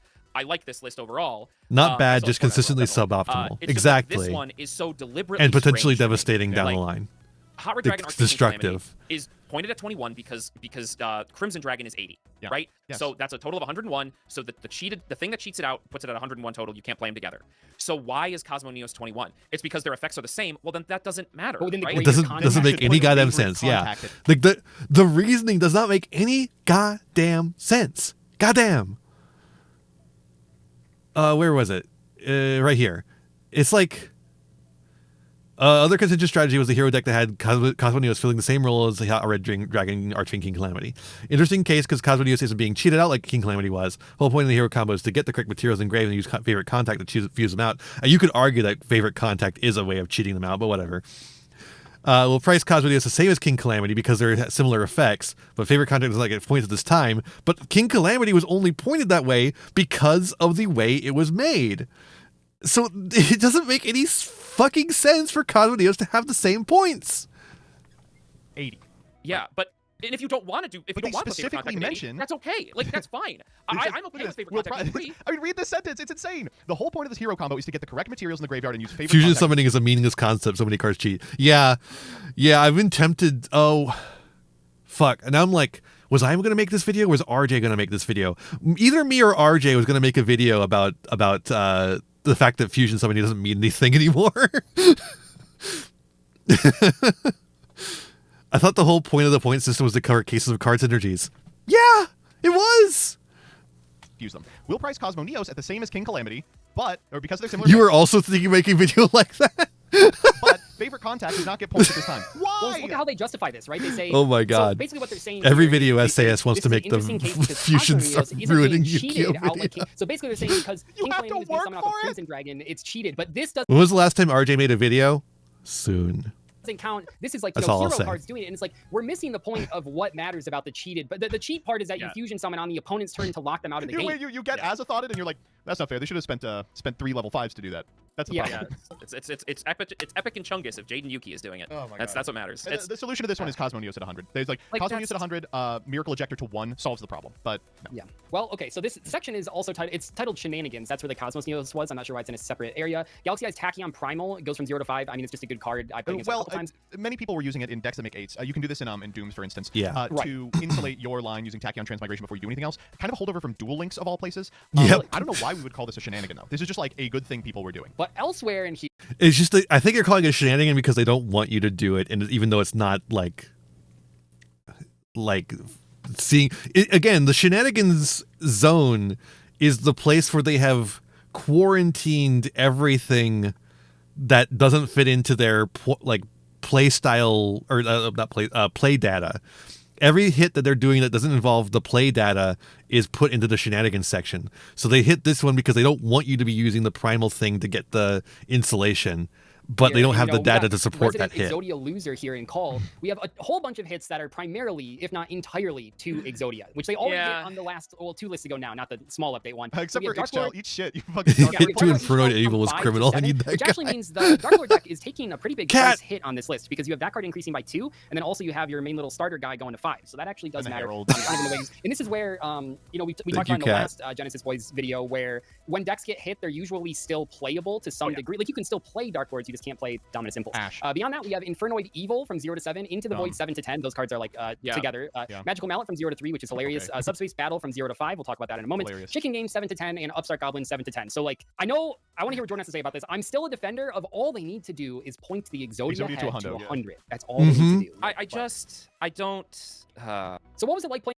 Just point the Exodia head to 100. They can play an extra leg. They can play an extra leg in the Millennium deck. Against Exodia. Dude, it was epic. It was awesome. Wait, when they got all 5, did you go, no one's ever been able to summon that from the anime? Yeah, I animate all over my playmat, and dude, I bat-chested, whatever. Wait, how cool would it be if Tony Stark showed up and went like, clearly you don't own a left leg of Exodia. Hold on, the writing's good? Yeah, writing is this fire? I don't know. It is, okay, just bear with me a second. Yeah. I am the guy that got Exodia, so just hang on tight when I say this. It is Exodia. Like, I know Cosmo. Yeah. The fucking who knows what Cosmo is? Ooh, the epic branding around Cosmo is great, but like, it is Exodia. You're right. I'm not saying it's healthy to have Exodia in the format, and I'm not saying it's good to have it. And I'm happy that they're pointing these deep draw cards. It is good that Exodia gets to have a win every once in a while, but as soon as it does, you have to destroy it. That suck for the game still. It's not like these cards should be represented. Let's be very clear about that. It's not fun when we have Deep Draw, Infernoid Evil, Link Apple combo with Magical Mallet Chicken Game into the Void. Like, that sucks too, okay? So I'm happy to see these even higher. Activating Millennium Ankh and revealing 3 left legs, like, that does... Aura deficiency is it doesn't feel good. No, it feels great. Come on, 3 legs! Legzodia! It's Legzodia! Come on! It's awesome! It doesn't feel good. No, I think you're getting at the heart of it. Wait, but these are the guys who said that if you're mad about not being able to play Evil Twin in Genesis format, just play it as an engine and sprite. What's the problem then? What's the problem with having to play the legs?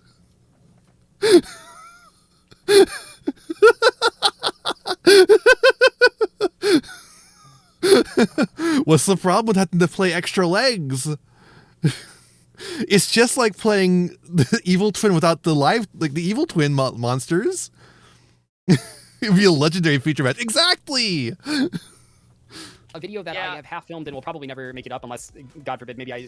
Honestly, you don't even have to do that much. You could literally put the Exodia head at this point probably just a 10, and it would basically make Exodia shit unplayable next to all the other hits they have to those draw spells. Work a little bit, but I've always said I think it's interesting because people ask for Exodia support, but no one wants to play against Exodia when it's good. Like there's it's impossible to. Well, that was the trick with Millennium, right? Millennium was trying to make an Exodia deck that doesn't feel bad to lose against. And unfortunately, they just kind of made a bad deck instead. But and then the tools were like too generic and were able to be used with other shit. So you also can't just have that around in Genesis format. It's a really weird situation Millennium ended up in. Make an Exodia deck that Exodia is the main win condition and the deck isn't annoying to play against, because either it's a turbo deck or a stall deck, both of which are not fun. And you have Millennium, which you could say is an Exodia deck. They're not like actually trying to Exodia, so that's different. And I think that it's like the play style is different. Which means that, like, if you're a fan of the original archetype, the playstyle is too different and you don't actually want to play it. I wonder if there's any other decks that are like that. Sorry, I'm sorry to keep harping on like the one thing that bothered me the most about the last video they did, but Exodia is just a card you don't want to draw in it. Yeah, it's like, because it's just bad. It's just like minus card advantage. You're right. It's an iconic card. So what do you do with it? I guess you could still play it here, but maybe they do like that. The weirdest. It's rough that one of the most iconic cards in the game is a fucking you get 5 cards in the hand, you win card. It's like, oh, that actually kind of sucks for our entire thing. Exodia list ever gets a top at it. Well, not a top, but shows up at every event. And they might. And to be clear, it was one guy that did it. It was one guy. It happened in one tournament. You got one guide. I hope you got one guide. With these deep draw changes, it doesn't happen again. I really struggle with this one because I'm trying to put myself in their shoes. It is Exodia. Like, it's the Yu-Gi-Oh thing besides like Blue Eyes and Dark Magician. You know what I mean? Yeah, but you get here's the other side of that though. If you do put points on Exodia, you get to say you put points on Exodia because it's such a powerful card, right? Like, it's tough. It's hard to figure out what to do here because the easy answer is just point the head. Put the head of Exodia at 100. For those of you that don't. I don't think you actually need to point it to 100 even at this point. You can point it to 10. Don't know, YouTube commenters. Millennium Ankh doesn't have to reveal, I alluded to this earlier, but Millennium Ankh doesn't have to reveal 5 different Forbidden One monsters. You can reveal 2 arms and the other 3 pieces or whatever, but it does just look like shit, and it doesn't. Why would you do arms when you can do legs instead? Why would you do extra arms when you could do legs instead? Feel good. Like, I don't know. People often don't think that hits happen for lore reasons. I mean, Exodia is limited for lore reasons. Like in the team, it's not limited because it'd be too powerful at 3. I also think I'm starting to think Monster Reborn is in the same category where like they would never unlimit Monster Reborn because it's a card that is designed to be limited for some reason. But Exodia in particular is a very difficult case. Let's move on to the final section here. I'm going to be honest. I'll read through them as fast as possible. But the final section is on cards that the final section is mostly just fine. Are not showing up. Decks that are not played. They title it decks almost no one registered. And they mention Sword Soul in here, which is a deck that I think all of us. I mean, it's like the punching bag of the. Well, there are a couple of things though. I hope they cover them. So here we go, real quick. Big Welcome Labyrinth 20 to 15. Change of Heart 6 to 3. Crystron Inclusion 25 to 20. Crystron Sulfador 5 to 3. Dark. You could put Crystron Inclusion to 0. Evaporation Dragon 1 to 0. Denglong 20 to 10. Dragonic Diagram 15 to 10. True Draco sucks ass. My friend has tried. Yeah, I worry a little bit about making True Draco any more playable at all, but like whatever. It's fine. Dragon Maid Tide 5 to 1, Dragon's Light and Darkness, which I saw, which is funny because that's what I did. I saw Jordan. You had to look this card up. I'm like, huh, bro? I'm like, what is this? Can you believe that? At 3. Duality, not Potty Duality, the Duality spell, 3 to 1. Delout Regis, 10 to 7. Fire King, Volcanics, 18 to 15, which is like a slight change. It leaves you 3 more spots for non-engine. Foolish Burial, 33 to 25. Forbidden Chalice and Lance. This is one of the ones. I like this. That one's super impactful. You got to talk about Chalice and Lance. I'm going to want to talk about when I get to the end of this list. Okay, good. 2 cards went from 5 to 1 and 3 to 1 respectively, which I think are huge. I think these might be some of the bigger changes on the list. Very large. Just kind of like shoved into a list with 50 cards. Gigantic Sprite goes from 15 to 7. Glow Bulb goes from 21 to 15. Goblin Biker, Big Gobunga. Those Gobungas are going from 15 to 12. They got a little bit smaller. Guardian Chimera, 33 to 20. Infinite Impermanence, 12 to 11. Not a huge change, but a change. Interrupted Kaiju Slumber. I think the change in Imperm is fine. IKS, I said earlier, 10 to 0. Iron Thunder, 5 to 3. I don't actually understand why we're now reducing those types of cards. We have Leerlisk Bird Call, 20 to 5. So yeah, I don't know why the decrease on Iron Bird Thunder. Call goes way lower, and then Sapphire Swallow and Turquoise. I like the swap Warblr around on Leerlisk. I like that a lot, actually. Magician Souls. Okay, there's like a million of these. They'll put them up on the screen right now. It's just a whole bunch of point changes on cards. No, you got to talk about Necro Valley to 25 though. Why the fuck are we bringing Necro Valley to 25? Fuck that card, dude. Fuck that card. Cards that no one was playing. Do you guys have any standouts here that you want to highlight as ones you like or dislike? Yeah, I think that Sword Soul is I was about to say MBT is going to probably talk about Union Hanger. I imagine he loves the Union Hanger deck. like, interesting. I Maybe don't think Peeps it's will talk particularly about it crazy then. without the 10 He likes that deck too. But it's cool that people get to play it. A lot of the time, people are like, "I'd love to play Sword Soul in a lower powered format. This is a great place to do it." We built a deck last night in like 10 minutes and it was fine. Machine deck, right? We talk about the ones that like I didn't read. Like the Sword Soul Emergence went from 10 to 7, Shisha went from 20 to 10, and Long One went from 5 to 1. So pretty big reductions on the. And then Dragon Maid, I think, is maybe playable as a result of this. Like, there's a number of changes that are interesting. There's a couple of cards on here, like you said, that I was shocked they brought down, even though they are pretty good. Chimera is exceptionally powerful. I don't know why they brought that to 20. Bigabonga is part of, I think, a secret 3-slot deck that might just be the best thing in the format. Going to 12 is crazy for that. Metamorphosis D-hit is kind of interesting.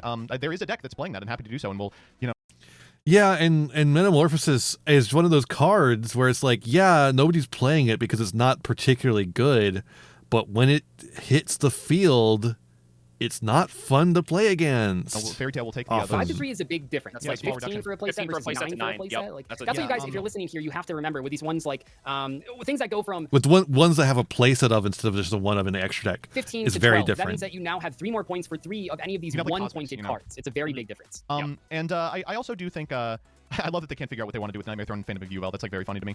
The Stealers are also really good. The Change of Heart and Snatch Deal are really low now, and people might actually experiment with those. Huge standouts, of course, are the Forbidden cards, which I imagine we'll talk about momentarily. Iron Thunder is probably best in slot for like card that just wins you the game going first now. And man, hate that. Union Hanger to 5. Whoa, that's not nothing. I don't know if I should. Oh, and real quick, the Lyralist kits are because they hate Mimighoul. Yeah. I mean, I kind of like so the Lyralisk. I guess I'll talk about the Lyralisk stuff. Obviously, I've tried the Lyralisk Mimighoul deck after I saw it got top 8. Yeah. I like what they did for this because they took the. It's very much so like they did with Regenesis, right? With Regenesis during the first points list, Regenesis the normal spell was at 33, and the Regenesis monsters themselves were much lower. Then they lowered Regenesis the normal spell to 10, and then upped the points on the Regenesis monsters. So you can still play Regenesis monsters as a deck and like a mix with like a lower pointed engine. So that's very similar to what they did with Lyralisk, which I think is I like that point distribution a That's lot good. more. I think it's good. I think it serves itself a lot better in terms of balancing. Joseph, were you done? Do you want me to? Yeah, I got nothing else. I'll talk about Imperm. I think Imperm is I'm surprised nobody's talking about Necro Valley. fascinating because nobody's playing it. I mean, they're being literally very no careful. one, like- They're being very deliberate and very careful with Imperm, which I think you do need to do because as soon as you open the window just enough for these 1-for-1 style hand traps, you turn the format into 2024 Snake Eye, as I've said multiple times. Yeah. You really don't want the format to Imperm turn into is that, a where you're just playing, really- like, Valor, Imperm. Yeah. But Imperm is the one that I do want to see play because I like that card. Natch Steel is really cool to see come down. I would like to see people do like a Deactorus style. And Imperm is the coolest of them, I will say. Besides maybe like Effect Veiler, because Effect Veiler has its like restriction. But I like that it's just on field, and it has play around, unlike Ash Blossom. Ash Blossom has play around in like chain blocking, but I like the play around of Imperm more. with Snatch Steel in the main deck, I think that's really interesting. Trying to think if there's anything else. Let's talk about I know that we all have thoughts on them, and I could be completely misevaluating it. Is Chalice not just going to be like It's in every a deck. staple in Yeah, it's in every every deck It now? should be. It should be. Yes, and it should be. That's That's a fine card to be everywhere. I love that. I honestly wish it was at 0, but I get it being at 1. No, it shouldn't be at 0. No, But these yeah. cards are super Keep fun. it at I'm a 1. big fan. Like I talked about playing Lance at 3 points like a couple months ago. But it's just gonna get hit. It's just gonna get hit again because they're they're play rate driven, right? I think They're Chalice data should driven. probably be 2 points. Are we really saying Chalice is worse? How much worse than Gamma Seal is Chalice? You can't Or be using how the much- Gamma or Seal how thing. It's much going to make you worse- go crazy, dog. I think Chalice is a tough decision. I just really love the gameplay implication that Chalice facilitates. I think it is a very good card for the game. Much like Final Bringer, and I got so nervous when they talked about Final Bringer earlier in this blog that they were going to point it. Yeah. So glad that they didn't because I guess this maybe is like my bias coming in. I don't know how biased this really is, but like the most fun in interactive Yu-Gi-Oh is quick play spell, like turn neutral quick play spell non-engine. Very fun. Just facilitates the best Yu-Gi-Oh ever. Like if you can use a quick play spell as like a trap card, but also use it aggressively during like a push into your opponent's board, those are the most fun cards of all time. I love them. And Chalice is just that kind of Yu-Gi-Oh. So if I'm not a huge fan of Chalice specifically because of the it's just a fucking negate. But like as far as that goes, it's a fun one. every deck is playing 3 Chalice, and the format is in like a really Relatively. good spot gameplay wise. I like that a lot. I can't think if there's really anything else. Because it does still have a balance in that it gives them a little more attack points. It's just like that doesn't matter as much anymore. But it's still something. I guess Gigantic Sprite down to 7 is really cool because Sprite I feel like has always just I been mean, on that's an the awesome cusp of change for playability. Tony. Exactly. Right. Yeah, Local Tony's player. good at that. I mean, this is all great. I guess if we can use this as a segue to talk about like things we wish we saw. Yeah. I wish there was more here. This section just needs to be bigger. Yeah. Right? Yep. Swamp Mhm. Frog, why is that? Correct. You know, like I think And I talk a lot about we in this very video have talked a lot about the philosophy of cards that facilitate unfun gameplay. We should talk about the philosophy of cards, like the fun gameplay that they can facilitate, and like what kind of gameplay they can facilitate on their own, right? What is one Swap Frog going to do right now? Like a Power Rice Dragon on its own is doing a lot, you know, and that's 6 points. What is a Swap Frog truly doing on its own? You know, it's not even a 1-card starter. Like it's just it's really not. It's nothing. It's It not. is impossible. Yeah. And then you go, well, then we're worried that a 2-card combo deck might be. And then I would stop you and be like, when has a 2-card combo deck like that ever been? Like name me a year, the last year where a 2-card combo like that has been like meta warping. You know, it's just. I think now that I'm happy with decks like RDA being good, that's totally fine. I like playing against them. I think they're strong. I think they're fun. I'm happy that there's a place where they can be represented in Genesis format.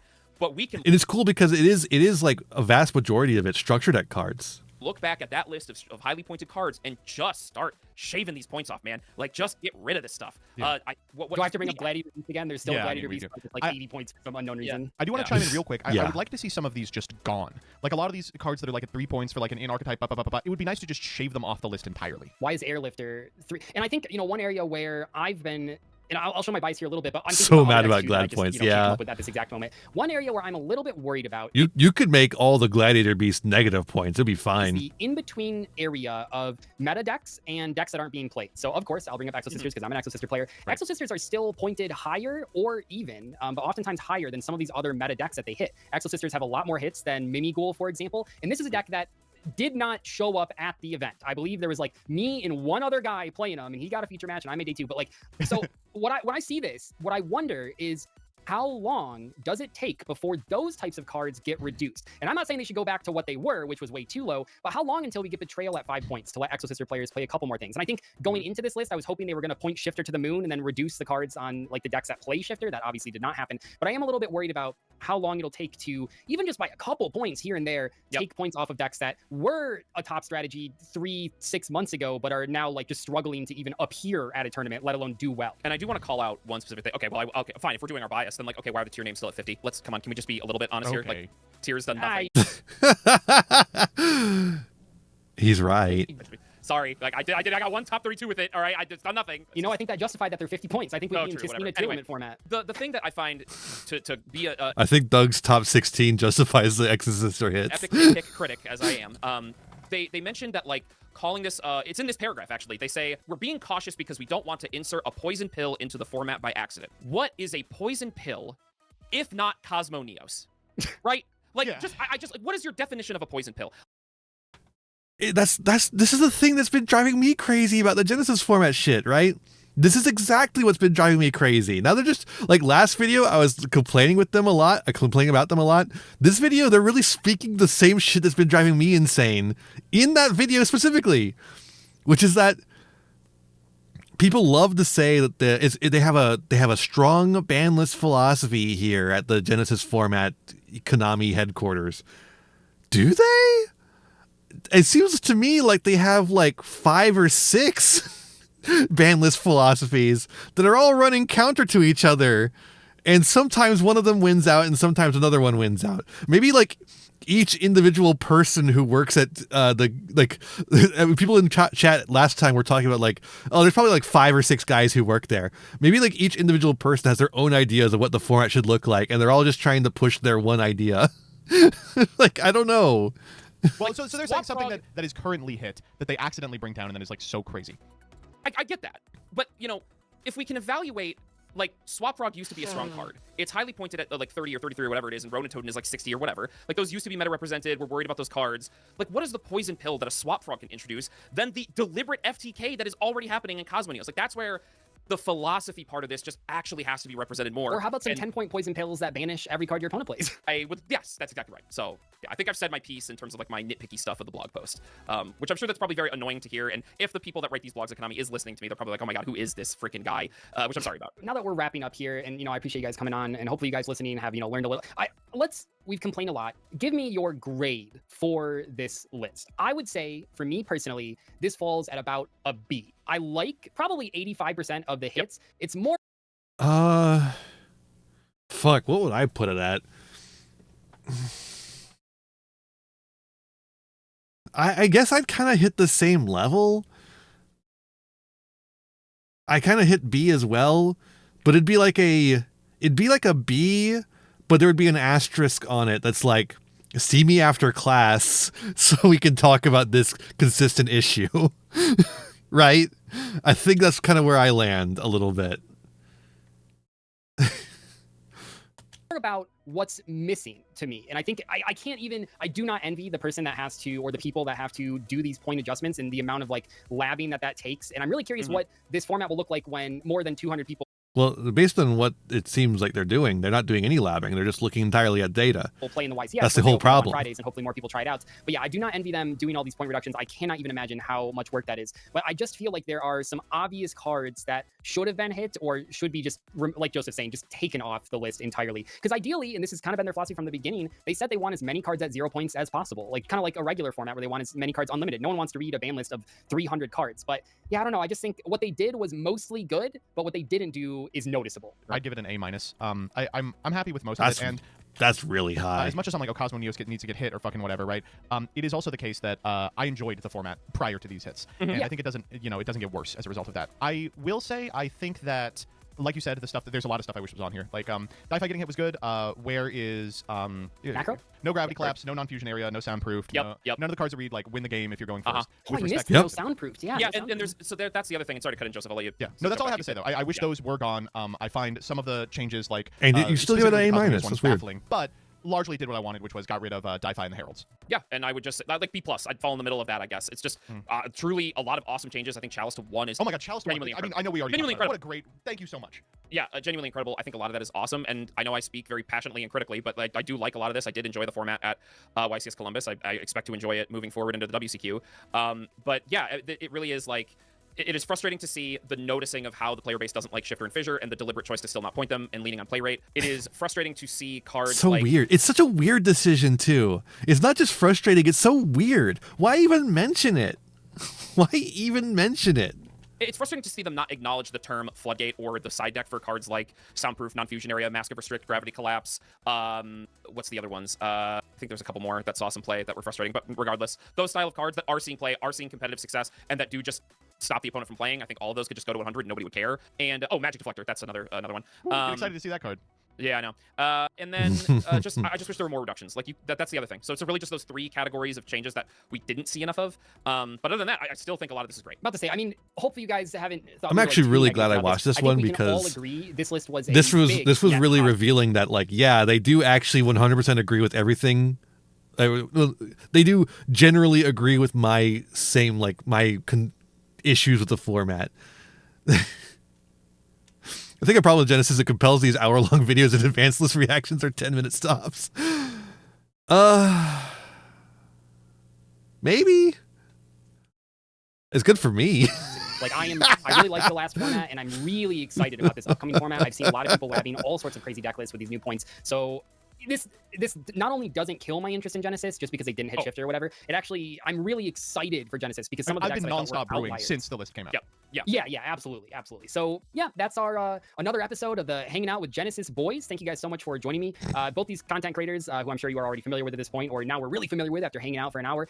They both post Genesis content, so make sure to check them out Against our if you better are interested judgment. in more of that. And let us know what you think about these points and They're figuring out what they want to do with Doug's interest in Genesis with these. Yeah, it's literally You like, still can't play it. Fuck I'm you, sorry, Jesse guys. Cotton, an evil twin Sorry, death. I think it to a certain extent, especially because like the last one had like the DZ naming style, right? Like if you look at the last one they did, it was Yu-Gi-Oh players don't understand Genesis format, right? They're trying to figure out a way to make. Oh God, why is DZ banner flashing like that? They're trying to figure out a way to make, I think, like his old discussion video things work better for the channel. Like if you look at, and you look right here at the we need to talk about Genesis format, 43K views. That's worse than Pack Pivot. Like it's a lot worse than Master Saga, but it's worse than Pack Pivot. Like it's worse than it's worse than the fucking Magnificent Monsters first look. Right? Like, that's not good. It's really not good. Where was another one of his discussion videos? There was one a while back. It's doing worse than the Saga rules. There was like, I feel like there was one not too far back. I guess here's a crossover or a discussion video that did actually pretty well. But he's trying to figure out a way to do his old style of videos and to talk about Genesis format. Because he obviously can't play Genesis format on stream without just going to locals. In a way that'll actually get views. Like Master Saga does, or at least closer to that. Maybe closer to like Master Imposter, right? Which I like, you know, I guess this one did do better than Master Imposter. But that's what actually, this was not the one I was talking about. This was the one which did worse than Master Imposter right there. And Master Imposter has only been around for 2 days, so it still has a time to grow. Usually takes like a week to really finish, I would say. But yeah, like you see, this one got 63K views. Like, because adding MBT and Peeps, making it more to that discussion kind of thing, podcasting even, like Master Saga has, like that kind of podcasty energy that Master Saga has, I think really increases the views. I think this is what's going on. It's like an experiment to see if he can make that kind of discussion focused video work a little bit better. They should put some magical footage in these, then they can afford to craft the Genesis cards. Yeah, they just like they're not even playing it at the same time. They just literally just have footage of it on the screen while they talk. And like here, this one, he's opening up his prize support. He's trying to, I think legitimately, he's trying to figure out ways to make his discussion videos more engaging. And you know, this one didn't work, clearly. 22K views. That's miserable for his channel. That's really bad for his channel, dude. That's bad enough that I would never do that again. Like, I would just never do this again if that was me. It's like, oh, nope, never again, never again. This one also didn't do very well. What the fuck? Crazy how bad product opening can be. But if he gets the shit new, it could do pretty well. Look at the 58K on the Magnificent Monsters, 39K on the Glorious Gallery. Glorious Gallery is just a bad set. That's why it didn't do as well. But yeah. Oh, Blazing Dominion did pretty poorly though. And it really is going to depend on like what the set has. And if it has to be a first look. Like if it's going to be successful, it has to be a first look. Oh, but I just realized I forgot, Nova, you're talking from experience, aren't you?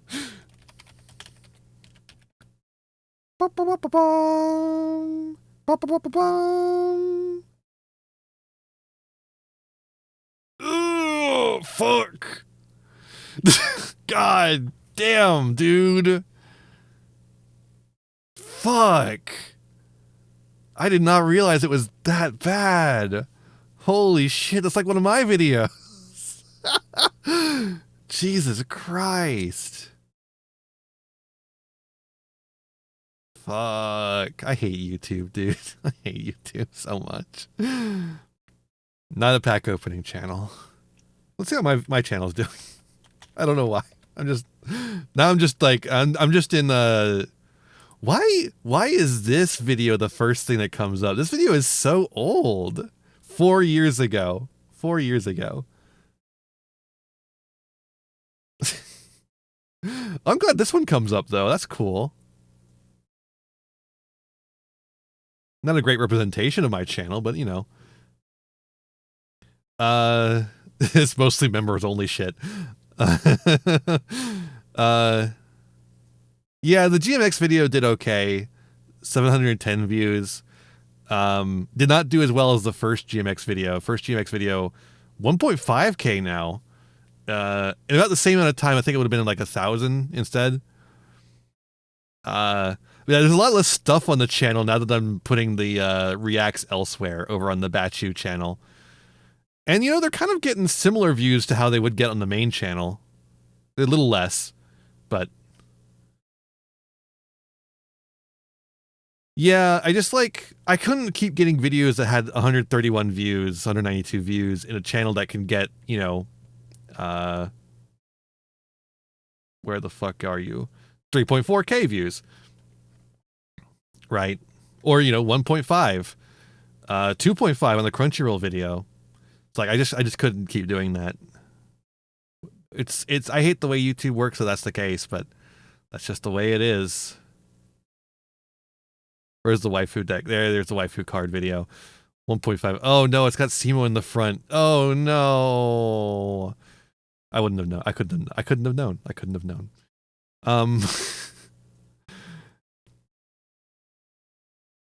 This one did really bad. I'm not, as you can see, the next one I did was a patron YouTube member only video. I'm never doing another one of these as a main channel video ever again. That's way too low. Ah, that sucked. That sucked so bad.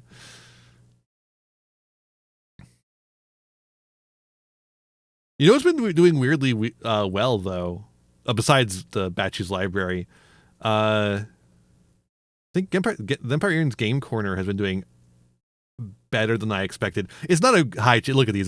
These are double digits at most, but like some of them, you go back and they get like forever views a little bit. Some of them are getting like, a few views here and there every so often.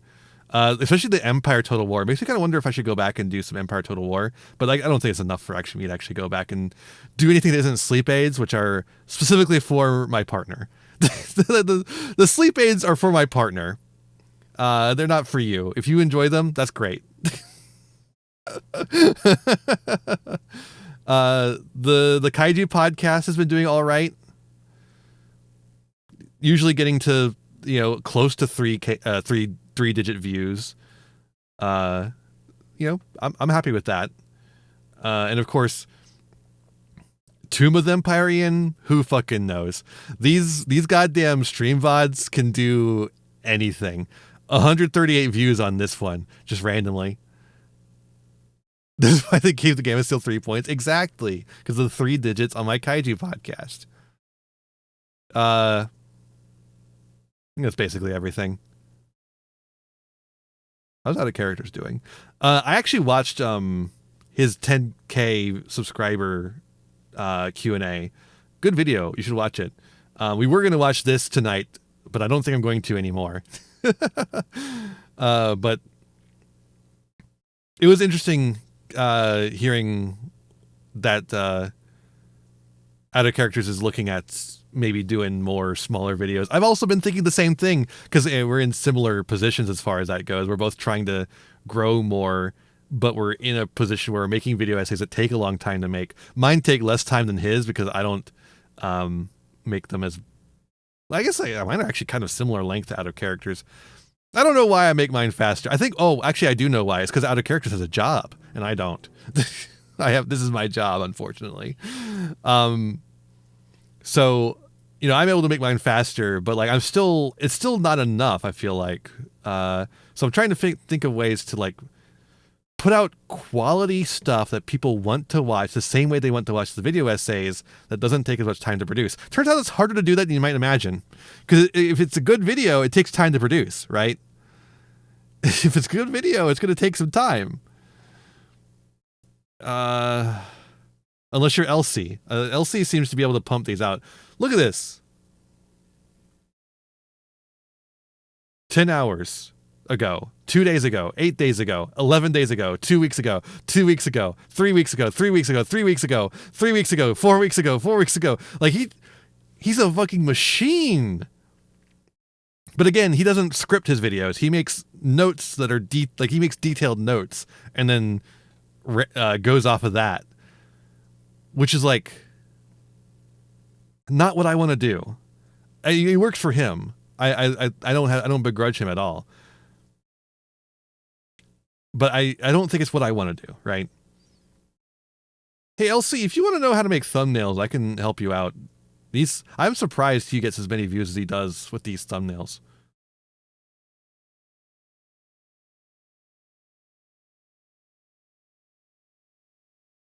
Like 12K on this? Look at that thumbnail, dude. That thumbnail is nothing. Why do you think the player from another game tries Yu-Gi-Oh vids are so popular? It's because it's fuck, what is the word I'm looking for? Confirmation of something that people have already suspected, right? It is the ones that get popular, that is, are people coming in and playing a lot of Yu-Gi-Oh and actually learning how to play it. Actually, some of the ones that don't also get popular are the other way around. But either way you slice it, it's confirmation for someone, right? If it's one of these ones where they play the game and they learn how to play it and they enjoy it and they learn like the intricacies of it and stuff and then talk about that, it's confirmation for us, Yu-Gi-Oh fans who enjoy Yu-Gi-Oh and hate when people shit on Yu-Gi-Oh, right? On the other hand, when it's videos like Raren's trying Yu-Gi-Oh and then hating it, it's confirmation for the people who left Yu-Gi-Oh, right? So either way, it's playing into aha, I was right all along kind of feelings. And that's the easiest way to get views in the entire universe is playing into things that people already believe and just confirming them for them.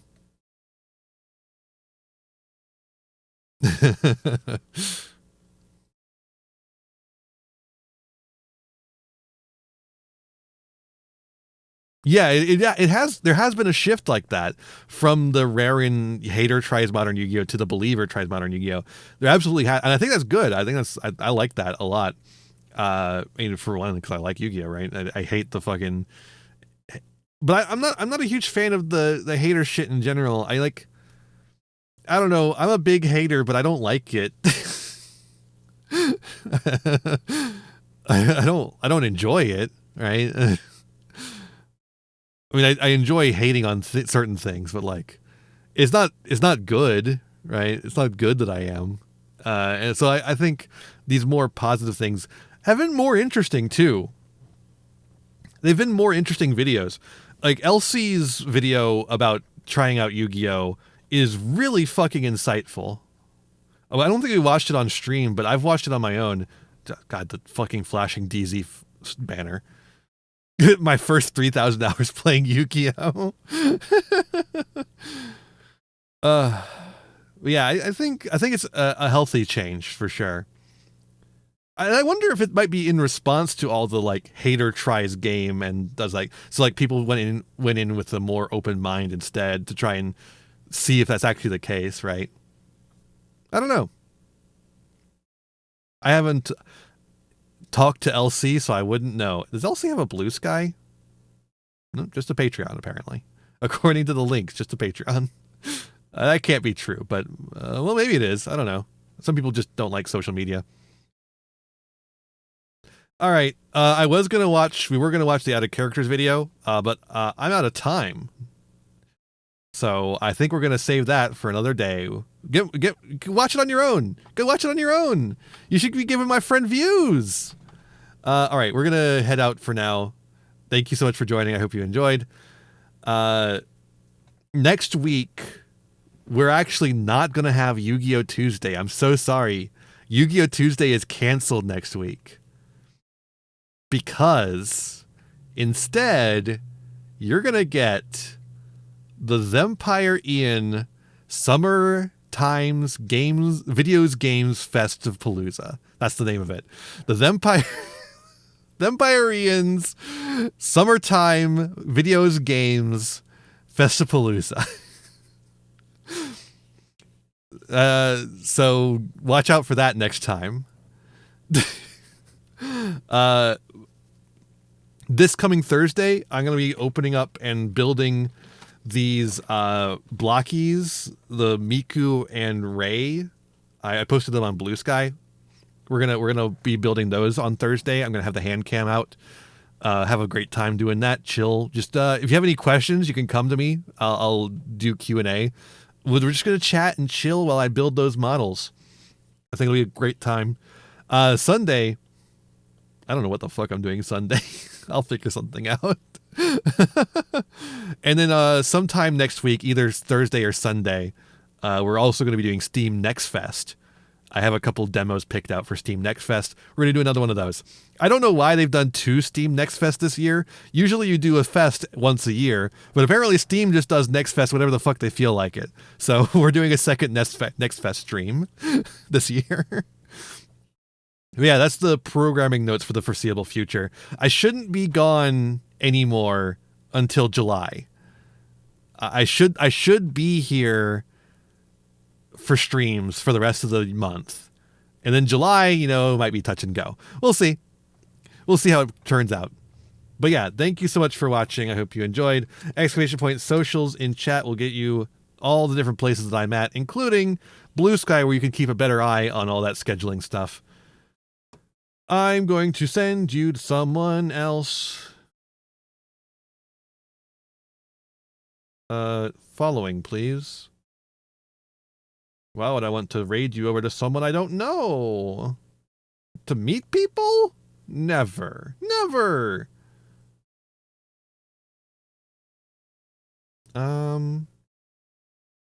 Okay. So it's Yu-Gi-Oh! Tuesday. So I could send you to Hardleg. Or I could send you to Luke Von Karma. Vote now on your phones. Luke Von Karma or Hardleg Joe. Hardleg Joe Ming. It's like gaming, but like Joe.